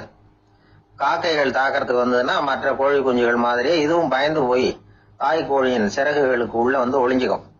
இப்படியே கொஞ்ச காலம் போச்சு. குஞ்சுகள்லாம் வளர்ந்து பெருசாயிட்டுது. சிலது சேவல்களாச்சு, சிலது கோழிகளாச்சு. அந்த ஒண்ணு மட்டும் ராஜாளி ஆச்சு. ஆனா ஒரு விஷயம், தான் ஒரு ராஜாளிங்கிறது அந்த பறவைக்கு தெரியாது. தன்னையும் ஒரு கோழின்னே அது நினைச்சுக்கிட்டு இருக்கு. அப்படி நினைச்சுக்கிட்டு குப்பை மேட்டை கிளறிக்கிட்டு இருக்கு. ஒரு நாள் சாயந்தர நேரம் இந்த ராஜாளி பறவை கீழே அது பாட்டுக்கு வழக்கம் போல குப்பையை கிளறிக்கிட்டு இருக்குது. அப்போ அண்ணாந்து பாக்குது. வானத்துல உயரத்துல கூட்டமா ராஜாளி பறவைகள் உல்லாசமா வட்டம் அடிச்சு பறந்துகிட்டு இருக்கு. அதே இது பாக்குது. இதுக்கு மனசுக்குள்ள ஏக்கமா போச்சான். அப்போ இதுக்கு ஆண்டவன் பேர்ல கோபம் வந்துதான். ஆண்டவனுக்கு என் பேர்ல ஏன் இந்த ஓர வஞ்சனை, என்னையும் ஒரு ராஜாளியா படைச்சிருந்தா நானும் கூட இந்நேரம் ஆகாயத்துல உல்லாசமா பறந்துகிட்டு இருப்பேனே அப்படின்னு நினைச்சு வருத்தப்பட்டுதான். இது வேடிக்கையா இருக்குல்ல. ஒரு வகையில பார்த்தா நாம கூட இந்த ராஜாளி பறவை மாதிரி தான் வாழ்ந்துகிட்டு இருக்கோம் அப்படிங்கிறார் ஒரு உளவியல் நிபுணர். நம்மால எவ்வளவு வேலை செய்ய முடியும் அப்படின்னு நாம நினைச்சுக்கிட்டு இருக்கிறோமோ அதை விட பல மடங்கு நம்மால வேலை செய்ய முடியுமா, பல மடங்கு வேகமாவும் வேலை செய்ய முடியும் அப்படிங்கிறார் அவர். நம்முடைய முழுமையான பலம் என்னங்கிறது நமக்கே தெரியறது இல்லை, அதுதான் கஷ்டம். நம்முடைய பலம் தெரியாததுனாலதான் நாம எதுக்கு எடுத்தாலும் பயந்துகிட்டு இருக்கிறோம். ஒரு ஆள் இருந்தான், அவனுக்கு எப்படின்னா கோழியை கண்டா பயப்படுவான். ஏன் கோழியை கண்டா பயம்னா, அவனுக்கு மனசுக்குள்ள தான் ஒரு புழுன்னு நினைப்பு. தன்னை ஒரு புழுவா நினைக்கும் பொழுது, புழுன்னா கோழி கொத்தும்ல, அதனால கோழியை கண்டு பயப்பட ஆரம்பிச்சிட்டான். இவன் நடுங்கிடுவான். எதிரில் கோழி வந்ததுன்னா உடம்பு பூரா நடுங்க ஆரம்பிச்சிடும். வீட்டில் இருக்கிறவங்க பார்த்தாங்க. இவனை அழைச்சிட்டு போய் ஒரு மனநோய் மருத்துவமனையில சேர்த்துட்டாங்க. அங்க உள்ள டாக்டர் இவருக்கு சிகிச்சை எல்லாம் கொடுத்தார். ஒரு வாரம் இவனை தங்க வச்சு வேண்டிய சிகிச்சை எல்லாம் கொடுத்து மன ரீதியா அவனை மாத்தி, சரி இனிமே நீ வீட்டுக்கு போகலாம்னு சொல்லி அனுப்பி வச்சார். வீட்டுக்கு புறப்பட்டான். அப்ப சொன்னார், இத பாருப்பா, நீ வீட்டுக்கு போகலாம், நேரா வீட்டுக்கு போ, நல்லா ஞாபகம் வச்சுக்கோ, இனிமே நீ ஒரு புழு கிடையாது, மனுஷன், தைரியமா புறப்படு, போயிட்டு வா அப்படின்னு சொல்லி வழி அனுப்பி வச்சார். சரிங்க டாக்டர்னு சொல்லிவிட்டு இவன் புறப்பட்டு போனான். பாதி வழி போயிருப்பான். லேசா நிமிர்ந்து பாக்குறான், எதிரில் ஒரு கோழி வந்துகிட்டு இருக்கு. அது பாட்டுக்கு சாதாரணமா நடந்து வந்துகிட்டு இருந்தது. அவ்வளவுதான், இவன் உடம்பு கிடுகிடுன்னு ஆட ஆரம்பிச்சுட்டுது. திரும்பி ஓடி வந்துட்டான். டாக்டர் கேட்டார், ஏன்பா திரும்பி ஓடி வந்துட்டேன்னு. பாதி தூரம் போயிட்டேன் டாக்டர், எதிரில் ஒரு கோழி வந்துகிட்டு இருக்குது, அதான் பயமா இருந்தது வந்துட்டேன்னா. டாக்டருக்கு ஒரு மாதிரி ஆயிடுது. அவர் சொன்னார், இதை பாருப்பா, நான் தான் சொன்னேனே, நீ ஒரு புழு இல்லை மனுஷன், இனிமே நீ புழு கிடையாது, நீ ஒரு மனுஷன். நீ ஒரு புழு இல்லைங்கிறது இன்னமும் உனக்கு புரியலையா அப்படின்னாரு டாக்டர். நான் புழு இல்லைங்கிறது எனக்கு தெரிஞ்சுட்டுது டாக்டர், இது அந்த கோழிக்கு தெரியுமான்னு தெரியலையே அப்படின்னா. இவெல்லாம் எந்த காலத்துல மாறுறது? அதனால வாழ்க்கையில வெற்றி பெறணும் அப்படின்னு நினைக்கிறவங்க யாரா இருந்தாலும் தன்னுடைய பலம் என்ன அப்படிங்கிறத முதல்ல புரிஞ்சுக்கணும். தன்னுடைய சக்தியை புரிஞ்சுக்கிட்டவன் வெற்றி பெறுவது நிச்சயம்.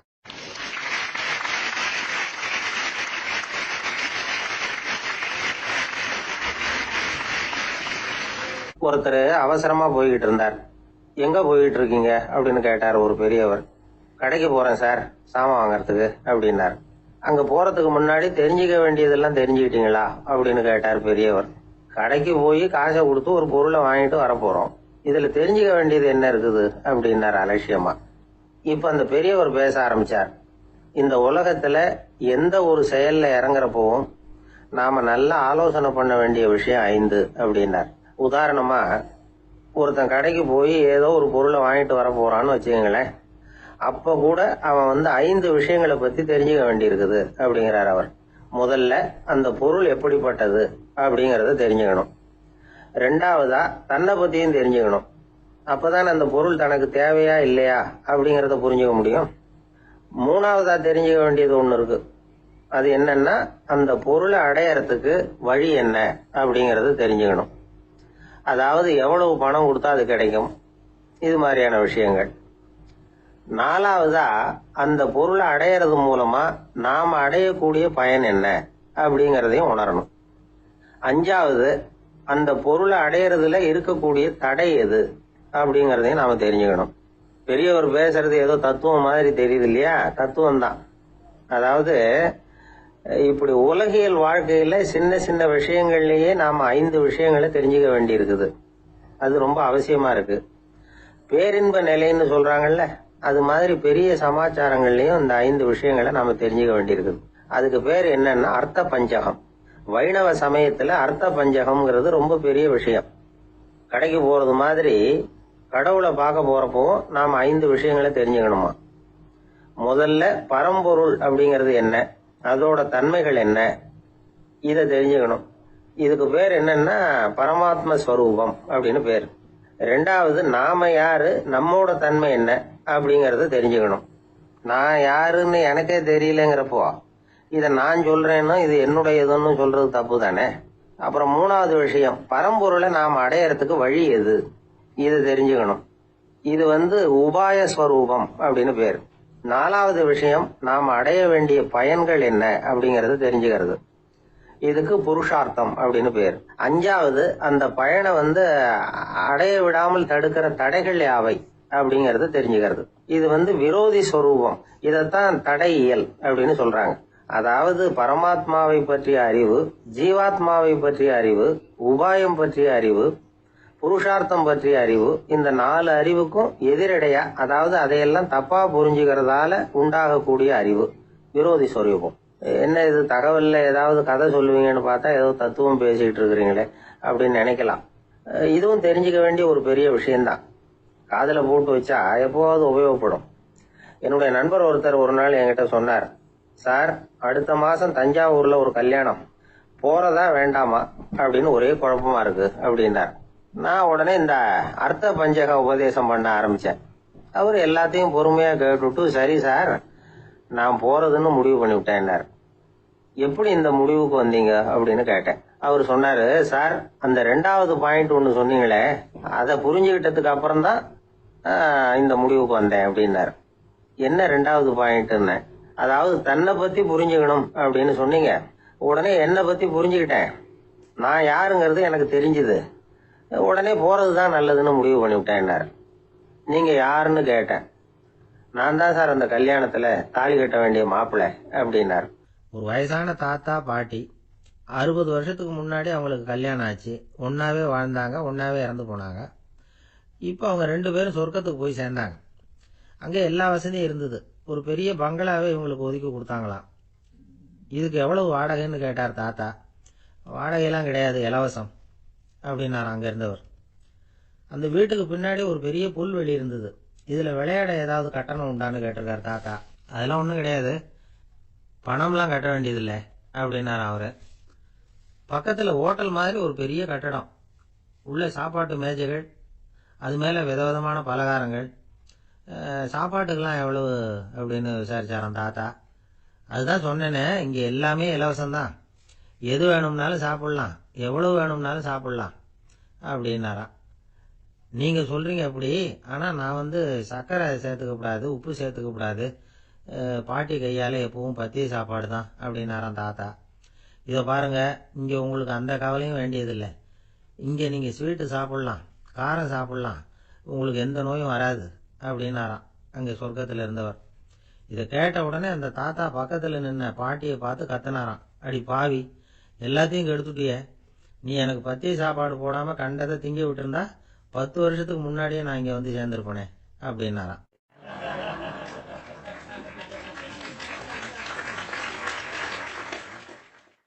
ஒரு சன்னியாசி, அவரு ஒரு நாள் ஒரு கனவு கண்டாராம். அந்த கனவுல அவர் சொர்க்கத்துக்கு போறார். அங்க ஒரு பெரிய திருவிழா நடந்துகிட்டு இருக்குது.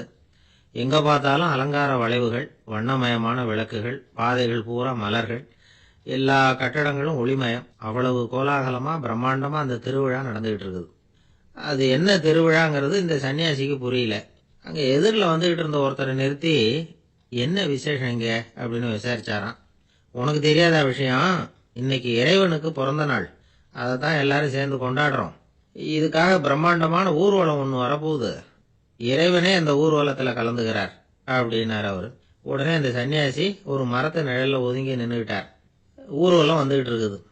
முதல்ல ஒரு குதிரை வந்துகிட்டு இருக்கு, அது மேல ஒருத்தர் உட்காந்துருக்கிறார். அவருக்கு பின்னாடி நிறைய பேர் கூட்டமா வந்துகிட்டு இருக்கிறாங்க. இவ்வளவு கூட்டம் இவர் பின்னாடி வருதே, யார் இவரு அப்படின்னு கேட்டார். ஒரு மதத்தின் பெயரை சொல்லி, இவர் அந்த மதத்தின் தலைவர், அவரை பின்பற்றுகிற மக்கள் கூட்டம் பின்னாடி வந்துகிட்டு இருக்குது அப்படின்னு விவரம் சொல்லியிருக்கிறாங்க. இவங்களுக்கு அடுத்தபடியா இன்னொரு குதிரையில ஒருத்தர் வந்துகிட்டு இருக்கிறார். அவருக்கு பின்னாடி ஏகப்பட்ட கூட்டம்.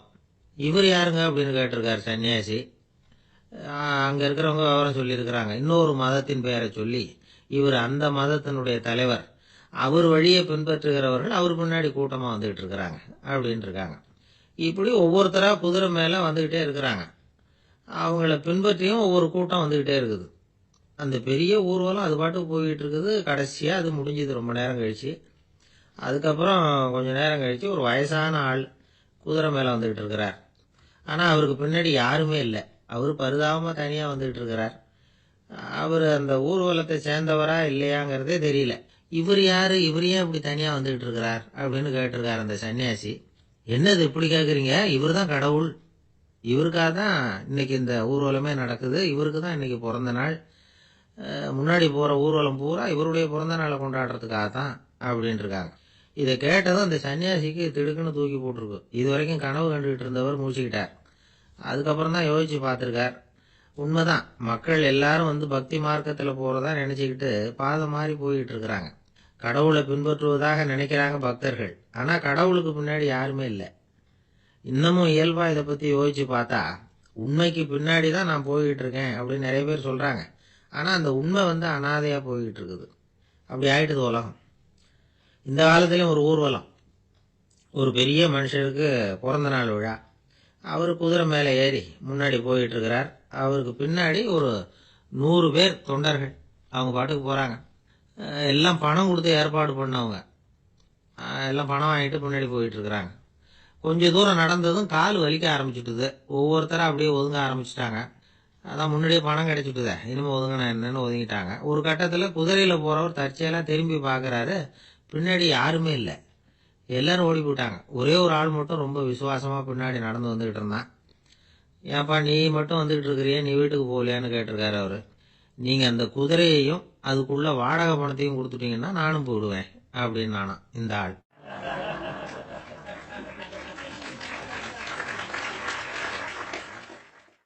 ஒரு ஊர்ல ஒரு ஆள் இருந்தான், தையல் கடை வச்சிருந்தான். அவங்கிட்ட ஒருத்தன் ஒரு சட்டை துணி எடுத்து கொடுத்து தைக்க சொல்லியிருந்தான். வர்ற சனிக்கிழமை வா, வந்து வாங்கிட்டு போ அப்படின்னு அவன் சொல்லியிருந்தான். அதே மாதிரி இவன் வந்தான். அவன் தச்சு வச்சிருந்த சட்டையை கொடுத்தான். இவன் வாங்கி அங்கேயே போட்டு பார்த்தான். கை நீளம் ஒன்றுக்கு ஒன்று வித்தியாசமாக இருந்தது. வலது கை இடது பக்கத்தை விட நீளம் குறைச்சலாக இருந்தது. அவன் முணுமுணுக்க ஆரம்பிச்சுட்டான். என்ன இது இப்படி தைச்சுட்டியேன்னு. இதுக்கு அவன் சொன்னான், ஐயையோ இதுக்காகவா சங்கடப்படுறீங்க, வலது கையை மட்டும் கொஞ்சம் உள்ளே இழுத்தாப்புல வச்சுக்கிட்டீங்கன்னா சரியாக போகுது. மற்றபடி அந்த சட்டையில் உள்ள கலை அம்சத்தை கவனிங்க, எவ்வளோ அற்புதமாக தைச்சிருக்கேன் பாருங்க. ஒரு சின்ன குறைய இப்படிலாம் பொருட்படுத்த வேண்டியதில்லை. நான் சொன்னது மாதிரி கையை கொஞ்சம் உள்ளே இழுத்தது மாதிரி வச்சுக்கிட்டு நடந்து போங்க, ஜோராக இருக்கும் அப்படின்னா. அவனும் யோசிச்சு பார்த்தான். சரியான யோசனையாக தான் தோணுச்சு. கொஞ்சம் முயற்சி பண்ணி வலது கையை கொஞ்சம் உள்ளே இழுத்து சட்டை சரியாக இருக்கிறது மாதிரி பண்ணிட்டான். இப்போ மறுபடியும் ஒரு பிரச்சனை. வலது கையை உள்ளே இழுத்த மாதிரி அப்படியே வச்சுக்கிட்டதும் முதுகு பக்கம் கொஞ்சம் துணி தளர்த்தியாக தொங்குறது மாதிரி தெரிஞ்சுது. என்ன இது, முதுகு பக்கம் துணி குவிஞ்சுட்டுதே, தொங்குதே அப்படின்னா மறுபடியும். அடடா இதுக்காகவா கவலைப்படுறீங்க, உடம்ப அதுக்கு தகுந்த மாதிரி கொஞ்சம் வளைச்சிக்கிட்டா சரியாக போடுது. இதுக்காக அந்த அழகான தையலை பிரித்து அதில் உள்ள கலை அம்சத்தை கெடுக்கிறதுக்கு என் மனசு இடம் தரல. எவ்வளவுக்கு தளர்த்தியாக இருக்கோ அவ்வளவுக்கு கொஞ்சம் உடம்ப வளைச்சி அப்படி குனிஞ்சது மாதிரி போங்க போதும் அப்படின்னா. அதுவும் நல்ல யோசனையாக தான் பட்டுது இவனுக்கு. சரின்னு சொல்லிவிட்டு புறப்பட்டான். தெருவில் இறங்கினான். கையை கொஞ்சம் உள்ளே இழுத்தான். உடம்ப கொஞ்சம் முன்னால் வளைச்சான். சட்டைக்கு தகுந்த மாதிரி உடம்ப பண்ணிட்டான். மெதுவாக நடந்து போகிறான். இப்போ எதிரில் இன்னொருத்தன் வரான். இவனை பார்க்குறான். இவன் போட்டிருக்கிற சட்டையை பார்க்குறான். ஆஹா அற்புதம்ங்கிறான். சும்மா சொல்லக்கூடாது, ரொம்ப நல்லா இருக்குது. நிச்சயமாக இது இந்த ஊர் மேலே தெருவில் இருக்கிற ஒருத்தன் இருக்கானே, அவன் தைச்சதாக தான் இருக்கணும் அப்படின்னா. இதை கேட்டதும் அவனுக்கு ஆச்சரியம். எப்படி அவ்வளவு கரெக்டாக கண்டுபிடிச்சிங்க அப்படின்னு கேட்டிருக்கான். இதுக்கு அந்த வழிபோக்கன்னு சொன்னானான், அவன் ரொம்ப கெட்டிக்காரன். உங்களை மாதிரி உடம்பும் கையும் வளைஞ்சு போன ஒரு ஆசாமிக்கு அவனை தவிர வேற யாராலேயும் இவ்வளவு பொருத்தமான ஒரு சட்டையை தைக்க முடியாது அப்படின்னானான். பாருங்க, அவனுக்காக இவன் அனுசரிக்க போய் இவனோட நிலைமை எப்படி ஆயிடுது பாருங்க. இதே மாதிரி தான் சில சடங்குகளும் சம்பிரதாயங்களும் நம்மளை கோமாளி ஆக்கி விட்டுரும். எதுவாக இருந்தாலும் அதில் அறிவுபூர்வமான அணுகுமுறை அவசியம். ஒரு நர்ஸ் அவசரமாக ஓடி டாக்டர்கிட்ட சொல்லிச்சான், டாக்டர் ஒரு தப்பு நடந்து போச்சு, 10ஆம் நம்பர் பெட்டில் இருக்கிற பேஷண்ட்டுக்கு காலில் ஆப்ரேஷன் பண்ணுறதுக்கு பதிலாக கையில் ஆப்ரேஷன் பண்ணி விட்டீங்க. கை ஆப்ரேஷன் பண்ணிக்க வேண்டிய ஆள் 7ஆம் நம்பர் பெட்டில் இருக்கார் அப்படின்னு தான். அதுக்கு ஒரு பதட்டப்படாமல் சொன்னாராம், பரவாயில்ல இவரை தூக்கி 7ஆம் நம்பர் பெட்டில் போட்டுரு அப்படின்னாராம்.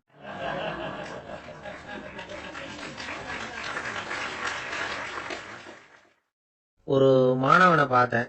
என்ன தம்பி படிப்புலாம் எப்படி இருக்குது அப்படின்னு விசாரித்தேன். அவன் ரொம்ப அழுதுகிட்டான். நான் நல்லா தான் சார் படிக்கிறேன், இருந்தாலும் புத்தியில் சரியாக ஏற மாட்டேங்குது சார் அப்படின்னா. சரி, இவனும் நம்ம ரகம்தான் அப்படின்னு சொல்லி முடிவு பண்ணிட்டோம். கல்வி கற்கக்கூடிய ஒரு மாணவன் சம்பந்தப்படுற புத்திகள் பல வகை. அதை பற்றி ஒரு பெரியவர் விளக்கி இருக்கிறார். மிருத்து புத்தின்னு ஒன்று இருக்குதான். மிருத்துன்னா மண்ணு. மண்ணால் செவுறு கட்டுறோம்ல, மண் சுவரில் ஆணி அடிக்கிறதும் சுலபம், அதை பிடுங்கி எடுக்கிறதும் சுலபம். அது மாதிரி சில பேர் குரு சொல்லி கொடுக்கறத சுலபமாக கேட்டு தெரிஞ்சு வச்சுக்குவாங்க, கொஞ்ச நேரத்தில் சுலபமாக மறந்தும் போயிடுவாங்க. இது மிருத்து புத்தின்னு பேர், மண் புத்தி. தாரு புத்தின்னு ஒன்று உண்டான். தாருன்னா மரம். அதில் பச்சை மரத்தில் ஆணி அடிக்கிறது சுலபம், ஆனால் அது எடுக்கிறது கஷ்டம். அது மாதிரி ஆசிரியர்கிட்ட இருந்து கேட்டதை கவனமாக மனசில் பதிய வச்சுக்கிட்டு அதை மறக்காமல் இருக்கிறது தாரு புத்தி. பட்டை மரமாக இருந்தால் அதில் ஆணி அடிக்கிறதும் கஷ்டம், அடிக்கிற ஆணியும் சீக்கிரம் நழுவிடும். அது மாதிரி கேட்குற விஷயம் மனசில் பதியறதும் கஷ்டம். அப்படியே பதிஞ்சாலும் அது நீடிச்சிருக்கிறதும் கஷ்டம், கொஞ்ச காலத்தில் மறந்துடும். இன்னொரு வகை புத்தி ஒன்று உண்டு. அதுக்கு பேர் சிலா புத்தின்னு பேர். சிலான்னா கல். ஒரு கருங்கல்லில் 4 துளையை போட்டு ஒரு துளையில உளிய வச்சு அடித்தா மற்ற துளை வழியாகவும் பிளந்து கல் 2 ஆயிடும். அது மாதிரி சந்தியான இடங்கள்ல குறிப்பாக ஒரு பொருளை சொன்னால் அதை வச்சுக்கிட்டு மற்றதையும் தெரிஞ்சுக்கிறது, அது சிலா புத்தின்னு பேர். வேணு புத்தின்னா என்ன தெரியுமா? வேணுன்னா மூங்கில். மூங்கில் கணுவில் ஒரு பக்கம் உளிய வச்சு அடித்தா 2 பக்கமும் பிளந்துரும். அது மாதிரி ஒரு செய்தியை கேட்டுக்கிட்டு இருக்கிறப்பவே அதோட முன்பின் தொடர்களையும் தெரிஞ்சுக்கணும், அது வேணு புத்தி. தைல புத்தின்னு ஒன்று உண்டு. தைலம்ங்கிறது எண்ணெய். தண்ணியில் ஒரு துளி எண்ணெயை விட்டால் அது தண்ணி பூரா பரவுது. பரவி கூடுதுல்ல, அது இப்படி பரவுறது மாதிரி ஆசிரியர் சுருக்கமா ஒரு கருத்தை சொன்னா அதை வச்சுக்கிட்டு பூரா விஷயங்களையும் தெரிஞ்சுக்கணும். அது தைல புத்தி. கற்பூர புத்தின்னு ஒன்று கேள்விப்பட்டிருக்கோம். அது எப்படின்னா, கற்பூரம் தீ பட்ட உடனே பிடிச்சிக்கும். ஆசிரியர் சொன்ன உடனே நுண்ணறிவோட பாடங்களை புரிஞ்சுக்கிறது இந்த வகை புத்தி. கரி புத்தின்னு ஒன்று. அது எப்படின்னா, கரியில நெருப்பை வச்சு விசிறிய பிறகு அதுக்கப்புறம் அது கறி நெருப்பாகும். அது மாதிரி காலம்பரை சாயந்தர வேலைகளில் ஆசிரியர் பாடம் சொல்லி கொடுப்பார். அதை கொண்டு புரிஞ்சுக்கிறது இந்த வகை. கதலித்தண்டு புத்தின்னு ஒன்று சொல்லுவாங்க. கதலிங்கிறது வாழை மரம். வாழைத்தண்டில் தீ வைக்கிறது எவ்வளவு சிரமமோ அவ்வளவு சிரமத்தோட கல்வி கற்கிறது கதலித்தண்டு புத்தி. இதை தவிர இன்னும் சில வகையான மாணவர்களை கூட அடையாளம் காட்டுறாங்க. ஆசிரியர் சொன்னதில் நல்லதை மட்டும் எடுத்துக்கிறவன் அன்னம். ஆசிரியர் கிடைச்ச இடத்துல பாடத்தை கேட்டுக்கிட்டு பிறகு தனியாக உட்காந்து சிந்திக்கிறவன் பசு. பசுமாடு அப்படித்தானே, புல்லு கண்ட இடத்துல மேயும், அதுக்கப்புறம் நிதானமாக அசை போட்டுக்கும். ஆசிரியர் சொன்னதை தவிர வேற எதையும் சொல்ல முடியாதவன் கிளி. பல இடங்கள்ல பாடங்கள் கேட்டு கடைசியில் ஒன்றும் புரியாமல் போறவன் ஆடு. ஆடு ஒரு செடியில் வயிறார மேயாது, ஒரே செடியில். இக்கரைக்கு அக்கறை பச்சைன்னா அங்கேயும் இங்கேயும் அலைஞ்சிக்கிட்டே இருக்கும். சில பேருக்கு எருமைன்னு பேர். எருமை எப்படின்னா குளத்து நீரை கலக்கி தான் குடிக்கும்.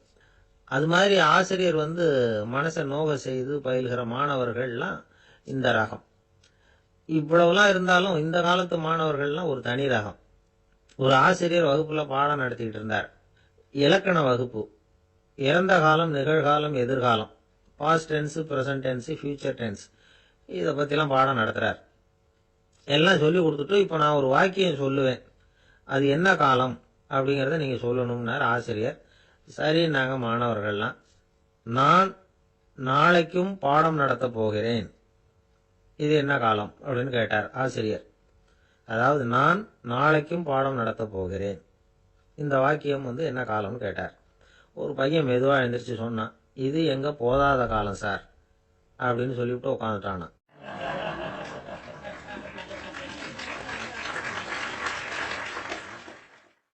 ஒரு ஊர்ல ஒரு பெரிய செல்வந்தர் இருந்தார்.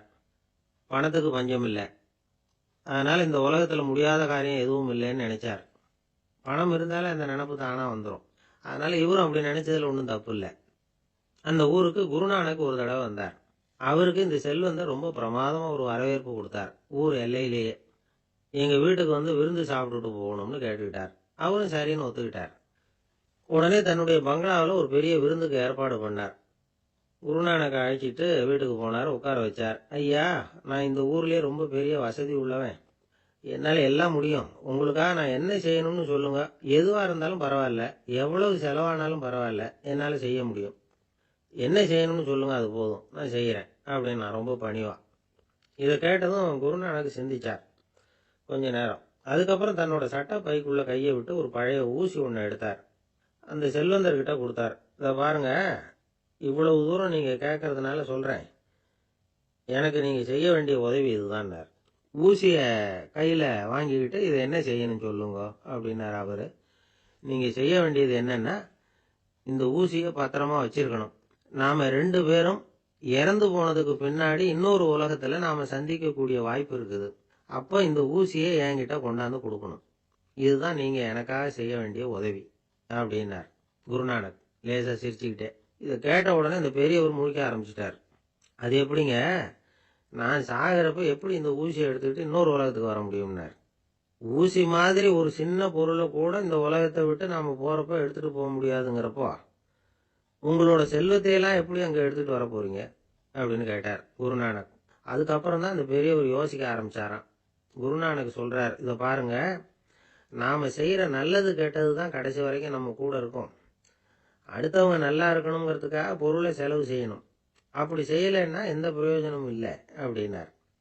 அதுக்கப்புறம் தான் அந்த செல்வந்தரின் அறிவு கண் திறந்து தான். உடனே குருநானக்கை வணங்கினார். ஐயா, என்கிட்ட இருந்த ஆணவம் போயிட்டுது, இனிமே என்கிட்ட இருக்கிற செல்வத்தை நல்ல வழியில செலவழிப்பேன் அப்படின்னாராம். நம்ம கிட்ட இருக்கிற பணம் எப்பவும் நம்ம கூடவே வந்துகிட்டு இருக்காதுங்கிறதுக்கு இது ஒரு உதாரணம். அதுக்காக நாம் பணம் சேர்க்கறத பற்றி கவலைப்பட வேண்டியதில்லை, பேசாமல் படுத்து தூங்கிட்டு இருந்தா போதும் அப்படின்னு இதுக்கு அர்த்தம் பண்ணிக்கப்படாது. முறையான வழியில் பணம் சேர்க்கணும், அதை முறையான வழியில் செலவு பண்ணணும். அதனால் ஏற்படக்கூடிய மன நிறைவு இருக்கு பாருங்க, அது அனுபவிச்சவங்களுக்கு தான் தெரியும். சொர்க்கத்துக்கு போறவங்க இங்க இருந்து பணத்தை எடுத்துட்டு போக முடியாது. ஆனா நம்ம செல்வத்தை இங்க மத்தவங்களுக்கு பயன்பட செய்யுது, அதனால ஏற்படுற புண்ணியம் இருக்கு பாருங்க, அதை எடுத்துட்டு போக முடியுமா. இதுதான் ஆன்மீகவாதிகள்லாம் சொல்ற கருத்து. ஜான் நியூட்டன் ஒருத்தர், அவர் சொன்னார், நான் எப்பவாவது சொர்க்கத்துக்கு போய் சேர்ந்தேன்னா அங்க 3 அதிசயங்களை பார்ப்பேன்னார். என்னன்னு கேட்டாங்க. நான் யார் யார் இருக்க மாட்டாங்கன்னு நினைச்சுக்கிட்டு இருந்தானோ அவங்கள சில பேர் அங்க இருப்பாங்க, அது ஒரு பெரிய அதிசயம்னார். சரி, அடுத்தது என்ன?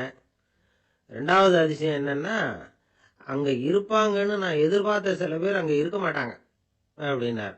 சரி, 3வது பெரிய ஆச்சரியம் என்ன அப்படின்னா, நான் அங்க இருக்க பாருங்க, அதுதான் அந்த 3வது அதிசயம் அப்படின்னாராம்.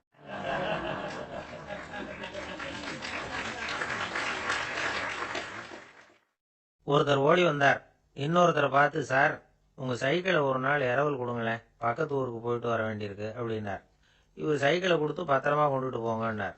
சார் இதை பத்திரமா கொண்டு போறேன், கவலையே வேணாம், ஏன்னா இது உங்களோட சைக்கிள் அப்படின்னு நான் நினைக்கல, என்னோட சைக்கிளா நினைக்கிறேன் அப்படின்னார். அதுக்கப்புறம் தான் இவருக்கு உண்மையாவே பயம் வந்துட்டுது. ஏன்னா அவர் சொன்னது மாதிரி அதை தன்னோட சைக்கிளாவே நினைச்சு தள்ளிட்டு போட்டா என்ன பண்றது. எது எதை நம்முடையதா நினைக்கணுங்கிறதுக்கு ஒரு வரையறை இருக்கு. சில பேர் ஆபீஸையே வீடா நினைச்சு விடுறது உண்டு. அப்படிப்பட்டவங்க கூட வீட்டை ஆபீஸா நினைக்கிறது இல்லை. ஏன்னா வீட்டில் இவர் ஆபீஸரா நடந்துக்க முடியறதில்ல. இதெல்லாம் ஒரு பக்கம் இருக்கட்டும், இப்போ விஷயத்துக்கு வருவோம். பொறியியல் மேதை டாக்டர் விஸ்வேஸ்வரய்யா இருந்தார் இல்லையா, பாரத ரத்னா விருதெல்லாம் கொடுத்தாங்களே. ஆபீஸ் வேலை வேற, சொந்த வேலை வேற அப்படிங்கிறதுக்கு ஒரு உதாரணமா இருந்தவர் அவர். மைசூர் மகாராஜா கிட்ட திவானா இருந்தார். அவர் ஒரு நாள் அரசாங்க வேலை காரணமா வெளியூர் போயிருந்தார். ஹாசன்கிற ஊருக்கு பக்கத்துல ஒரு பயண மாளிகை, அங்க தங்கிவிட்டார். ராத்திரி அங்க தங்கி இருந்துட்டு விடிஞ்சதும் ஊருக்கு திரும்புறதாக திட்டம். ராத்திரி தூங்கறதுக்கு ரொம்ப நேரம் ஆயிட்டுது. ரொம்ப நேரம் வரைக்கும் அரசாங்க சம்பந்தப்பட்ட வேலைகளையே பார்த்துக்கிட்டு இருக்கிறார். அரசாங்க ஃபைல்கள் நிறைய இருந்தது. அதையெல்லாம் ஒவ்வொன்றா எடுத்தார், படிச்சு பார்த்தார், பரிசீலனை பண்ணார். அதில் எழுத வேண்டியதை எழுதினார், கையெழுத்து போட்டார். ஒரு வழியாக அந்த வேலையெல்லாம் முடிஞ்சுது. அதுக்கப்புறம் என்ன பண்ணார்னா, தன்னுடைய சூட்கேஸை திறந்தார். அதிலிருந்து 2 மெழுகுவர்த்தி எடுத்து கொளுத்தி வச்சார். அந்த பயண மாளிகையில் அது வரைக்கும் எரிஞ்சுக்கிட்டு இருந்த மின்சார விளக்குகளை அணைச்சுட்டார். அதுக்கு பிறகு அந்த மெழுகுவர்த்தி வெளிச்சத்தில் சில புத்தகங்களை தொடர்ந்து படிக்க ஆரம்பிச்சிட்டார். அந்த பயண மாளிகையில் பணியாளராக இருந்தவர் இதை பார்த்துட்டு ஓடி வந்தார். மறுபடியும் மின் விளக்கு போடுறதுக்காக போனார். விஸ்வேஸ்வரய்யா அதை பார்த்துட்டு போட வேணாம்ட்டாராம். இது வரைக்கும் நான் அரசாங்க அலுவல்களை கவனிச்சுக்கிட்டு இருந்தேன், அதனால மின் விளக்குகள் அப்போ எரிஞ்சதுல தப்பு இல்லை. இப்போ நான் புத்தகம் படிச்சுக்கிட்டு இருக்கேன், இது என்னுடைய சொந்த வேலை. இங்க இருக்கிற மின் விளக்கு அதுக்காக ஏன் எரியணும் அப்படின்னு கேட்டாராம். இப்ப இருக்கிற சில அரசு பணியாளர்கள் கிட்ட இந்த சம்பவத்தை பேச்சோட பேச்சா சொல்லி பார்த்தேன். அவங்களால இதை ஜீரணிக்கவே முடியல. நேர்மை தேவைதான் சார், அதுக்காக அவ்வளவு தூரத்துக்கு அது தேவையா அப்படிங்கிறாங்க. விஸ்வேஸ்வரய்யா அப்படி பண்ணினது தான் ஒரு நேர்மையாளர் அப்படின்னு இந்த உலகத்துக்கு நிரூபிக்கணுங்கிறதுக்காக இல்லை. தான் அப்படி நடந்து காட்டினா தன்னை சுத்தி இருக்கிறவங்களும் அதை கேள்விப்படுறவங்களும் முடிஞ்ச அளவுக்கு பொது வாழ்க்கையில அரசு பணியில நேர்மையை கடைபிடிக்க முயற்சி பண்ணலாமே அப்படிங்கிறதுக்காக தான். இப்பவும் சில பேர் இருக்கிறாங்க, இவங்க ஆபீஸ் வேற வீடு வேறன்னு நினைக்கிறது இல்லை, அவ்வளவு உரிமை. ஒருத்தர் அப்படிதான், அவருக்கு அவசரமா 5000 ரூபாய் தேவைப்பட்டது. ஆபீஸ் பணத்தை எடுத்துக்கிட்டார். அந்த நேரம் பார்த்து ஆடிட் வந்துட்டுது. ஆப்பிட்டுக்கிட்டார். விசாரணை நடக்குது. அவர் சொல்றார், சார் நான் நேரம் காலம் பார்க்காம ஆபீஸில் வேலை செய்வேன், ஏன்னா அதை என்னோட ஆபீஸா நினைக்கிறேன். அவசரத்துக்கு அந்த பணத்தை எடுத்தேன், மறுபடியும் வச்சுடலாம்னு தான் இருந்தேன், அதுக்குள்ள இப்படி ஆயிட்டுது. நீங்க என்ன நினைச்சாலும் சரி, நான் ஆபீஸ் வேற வீடு வேற அப்படின்னு நினைக்கிறது இல்லை, அது என்னோட சுபாவம் அப்படின்னார். விசாரணை பண்ணவர் தீர்ப்பு வழங்கினார். உங்க சுபாவத்துக்கு மதிப்பு கொடுத்து நானும் தீர்ப்பு வழங்குறேன். நீங்க கொஞ்ச நாள் ஜெயிலில் இருந்துட்டு வாங்க, அது உங்களுக்கு கஷ்டமா இருக்காதுன்னு நினைக்கிறேன். ஏன்னா அங்க போனாலும் நீங்க உங்க சுபாவப்படி வீடு வேற ஜெயில் வேறன்னு நினைக்க மாட்டீங்க அப்படின்னாராம். இந்த உலகத்துல மனுஷன் எவ்வளவோ தவறுகள் செய்யறான். அதுக்கெல்லாம் என்ன காரணம்? அதை பத்தின ஆராய்ச்சி தான் இன்னைக்கு.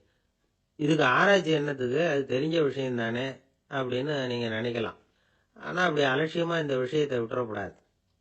பொதுவா எல்லோரும் நினைக்கலாம், எது சரி எது தவறு அப்படின்னு தெரியாததுனாலதான் மனுஷன் தப்பு பண்றான் அப்படின்னு. ஆனா அப்படி சொல்லிட முடியாது. மனுஷன் தெரிஞ்சே தான் தவறுகள் பண்றான். இப்போ உதாரணத்துக்கு ஒரு சாலையில இடது பக்கம் போக வேண்டிய ஒருத்தர் நடுக்கோட்டை தாண்டி வலது பக்கமா வண்டியை ஓட்டிட்டு போறாருன்னு வச்சுங்க. என்னப்பா இது தப்பு இல்லையா அப்படின்னு அவர்கிட்ட கேட்டா, அதெல்லாம் எனக்கு தெரியும், நீ உன் வேலையை பார்த்துட்டு போ அப்படிம்பார். வலது பக்கமா போறது தப்புன்னு தெரிஞ்சே தான் அவர் அப்படி செய்யறார், அப்படி போறார். பெரிய உத்தியோகத்துல இருக்கிறவங்க கூட லஞ்சம் வாங்குறாங்க. அவங்களுக்கெல்லாம் லஞ்சம் வாங்குறது தப்புன்னு தெரியலன்னு அர்த்தம். திருடுறது தப்புன்னு தெரியாமலாம் மனுஷன் திருடுறான். நல்லாவே தெரியும். நீங்க வேணும்னா கேட்டு பாருங்க, வேற வழி இல்லை அதனால தான் திருடுறேன்பா. திருடுறது ஒரு புண்ணியமான காரியம்னு திருடனே கூட சொல்ல மாட்டான். திருடுறது தவறுங்கிறது திருடனுக்கு தெரியும் அப்படிங்கறத விளக்கறதுக்காக ஒரு பெரியவர் ஒரு கதை சொன்னார். அதாவது 2 திருடர்கள் 2 பேரும் சேர்ந்து ஒரு வீட்டுக்கு போய் ஒரு 10,000 ரூபாயை திருடிட்டு வந்துடுறாங்க. ஒரு காட்டு வழியா வந்துகிட்டு இருக்கிறாங்க. இன்னும் விடியல. 2 பேருக்கும் தூக்கம் கண்ணை சுத்துது. சரி, இப்படியே ஒரு மரத்தடியில படுத்து தூங்குவோம், காலையில விடிஞ்சதும் இந்த பணத்தை 2 பேரும் பங்கு போட்டுக்குவோம் அப்படின்னு முடிவு பண்றாங்க. அதே மாதிரி படுத்து தூங்குறாங்க. நடு ராத்திரியில ஒரு திருடன் முழிச்சுக்கிறான். விடிகிற வரைக்கும் காத்துக்கிட்டு இருந்தா 5,000 ரூபா தான் கிடைக்கும், இப்பவே கம்பி நீட்டினா 10,000 ரூபா கிடைக்கும் அப்படின்னு யோசிச்சு பார்த்துட்டு ஒரு முடிவுக்கு வந்தான். மெதுவா அந்த 10,000த்தையும் சுருட்டிக்கிட்டு அடுத்தவனுக்கு தெரியாம ஓடி போயிட்டான். விடியுது. அடுத்தவன் எழுந்திரிச்சு பாக்குறான். பணத்தையும் காணல, பாகஸ்தனையும் காணல. இந்த திருடன் அந்த திருடனை திட்டுறான். திருட்டு பய, அயோக்கிய பய, இப்படி அநியாயமா கிளப்பிட்டு போட்டானே அப்படிங்கிறான். இதுல இருந்து என்ன தெரியுது? தெரியாம எடுத்துக்கிட்டு போறது திருட்டு, அயோக்கியத்தனம், அநியாயம் அப்படிங்கிறது இவனுக்கு தெரிஞ்சிருக்குது. அதனாலதான் அடுத்தவனை பார்த்து இப்படி திட்டுறான். அதனால தெரியாததுனால மனுஷன் தவறு பண்றான்னு சொல்றது சரியில்லை. அப்படின்னா மனுஷன் பண்ற தவறுகளுக்கு உண்மையான காரணம் தான் என்ன? இதே சந்தேகம் அர்ஜுனனுக்கும் வந்துதான். அதனாலதான் அவன் பகவானை பார்த்து கேட்கறான். மனுஷன் தன் விருப்பத்துக்கு விரோதமா ஏதோ ஒரு சக்தியினால பலாத்காரமா இழுக்கப்பட்டது மாதிரி பாவம் பண்றானே, அந்த சக்தி என்ன அப்படின்னு கேட்கறான். இதுக்கு பகவான் பதில் சொல்றார். காமமும் குரோதமும் தான் அந்த சக்திகள், அதாவது ஆசையும் சினமும். இது ரெண்டும் உன்னுடைய எதிரிகள் அப்படிங்கறத புரிஞ்சுக்கோ அப்படிங்கிறார். இன்னமும் நுணுக்கமா பார்த்தா காமத்தினுடைய மறு உருவங்கள் தான் குரோதமும் லோபமும். ஆசை நிறைவேறலைன்னா குரோதம், அதாவது கோபம். ஆசை நிறைவேறிட்டதுன்னா லோபம், அதாவது பேராசை. பாவத்தை கண்ட்ரோல் பண்ணணும்னா அதுக்கு மெயின் சுவிட்ச் எது அப்படிங்கிறது இப்பதான் தெரியுது. அதுக்கு மனுஷன் தெரிஞ்சே தான் தவறு பண்றான் அப்படின்னு பேசிக்கிட்டோமே. அதுக்கு ஒரு உதாரணம். ஒரு ஆளு ஹோட்டல்ல சாப்பிட போனான். சாப்பிட்டு முடிச்சான். எழுந்திரிச்சு முதலாளி கிட்ட பில்லை கொடுத்தான். காசை கொடுக்கல. முதலாளி பணம் கொடுன்னு கேட்டார். இவன் என்கிட்ட பணம் இல்லைன்னா. முதலாளி கொஞ்சம் கூட அலட்டிக்கல. உள்ளே இருந்து ஒரு ஆளை கூப்பிட்டார். இவனை கூப்பிட்டுட்டு போய் இட்லி மாவாட்ட சொல்லுனார். இவனும் கவலைப்படாம உள்ள போயிட்டான்.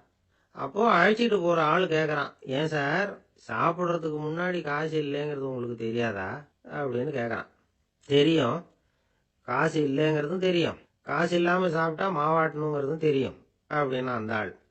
அப்படின்னா நீங்க உங்க வீட்லயே சாப்பிட்டு இருக்கலாமே அப்படின்னு கேக்குறான் அவன். அதுக்கு இவர் சொல்றாரு, அது எப்படி, அங்க சாப்பிட்டாலும் நான் இதே வேலையை தானே செய்ய வேண்டியிருக்கும் அப்படின்னாராம்.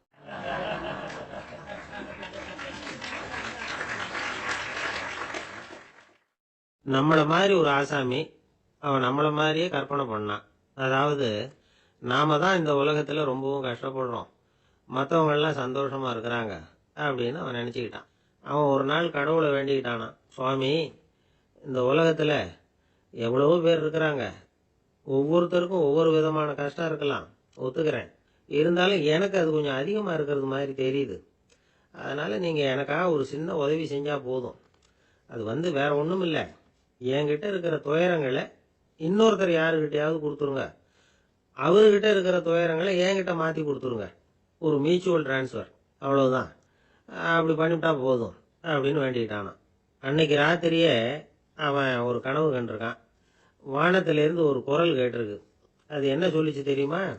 ஏ ஜனங்களே, எல்லாரும் அவங்கவுங்க கஷ்டங்களை ஒரு பையில போட்டு எடுத்துக்குங்க.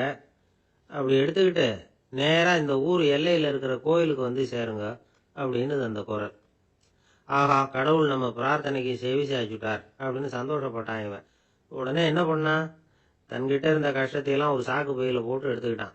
வீட்டை விட்டு வெளியில வந்தான். தெருவில் இறங்கி நடக்கிறான். அங்க பார்த்தா ஏகப்பட்ட பேர் ஆளுக்கு ஒரு பைய தூக்கிட்டு கோயிலுக்கு போயிட்டு இருக்கிறாங்க.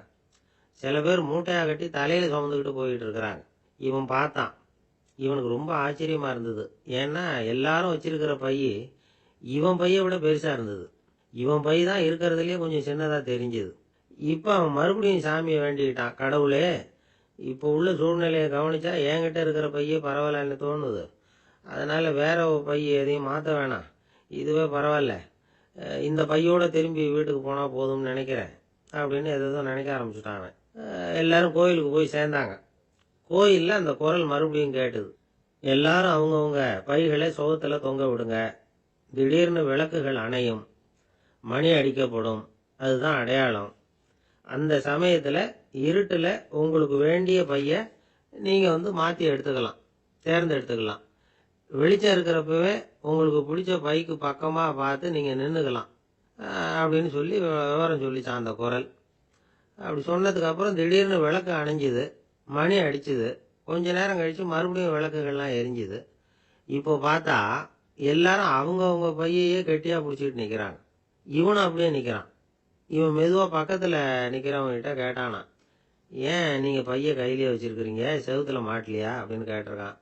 இல்லப்பா, நீ ஏன் கையிலேயே வச்சிருக்கிறியோ அதே காரணத்துக்காக தான் நாங்களும் வச்சிருக்கிறோம். நம்ம கவலைகளை பத்தி நமக்கு ஓரளவுக்காவது தெரியும். ஆனா மற்றவங்க கவலைகள் நமக்கு பரிச்சயம் இல்லாதவை, பழக்கம் இல்லாதது. அதனால நமக்கு தெரிஞ்ச கவலைகளை சமாளிக்கிறது சுலபம். தெரியாததை சமாளிக்கணும்னா மறுபடியும் ஆரம்பத்துல இருந்து ஆரம்பிக்கணும். அதனால பழைய நண்பர்களோட வாழறது தான் மேல் அப்படின்னு நானான். அதுக்கப்புறம் அவன் தன்னோட பையே போதும்னு வீட்டுக்கு திரும்பி வந்துட்டானான். இது ஒரு பெரியவர் சொல்லியிருக்கிற கதை.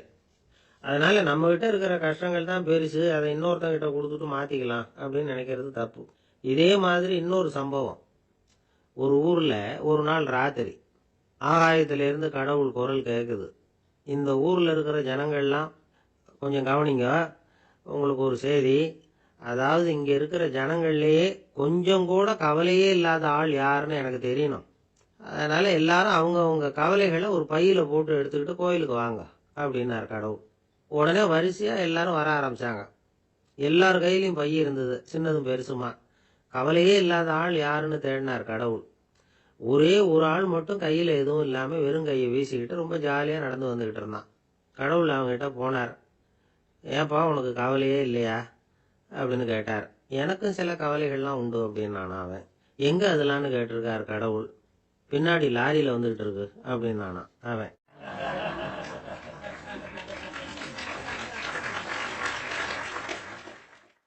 சங்கீத வித்வான்கள்ல பல வகை உண்டு. சில குறிப்பிட்ட ராகங்களை பாடுறதுல அவங்களுக்கு பெருமை வர்றது உண்டு. ஆனா ஒருத்தர் இருந்தார், அவரால் ஒரு ராகத்துக்கே பெருமை வந்தது. அந்த ராகத்தை அவர் வாசிச்சு கேட்கணும் அப்படின்னு சொல்லுவாங்க. அது என்ன ராகம்னா தோடி ராகம்.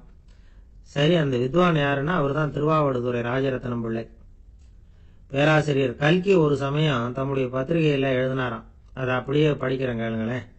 ஆகா, ஸ்ரீ ராஜரத்னம் பிள்ளையின் தோடி ஆலாபனையை முதலில் கேட்டபோது அவருடைய கற்பனையை விட்டு தள்ளுங்கள். நம்முடைய மனதில் என்னென்ன இன்பமயமான கற்பனைகள் எல்லாம் உதித்தன.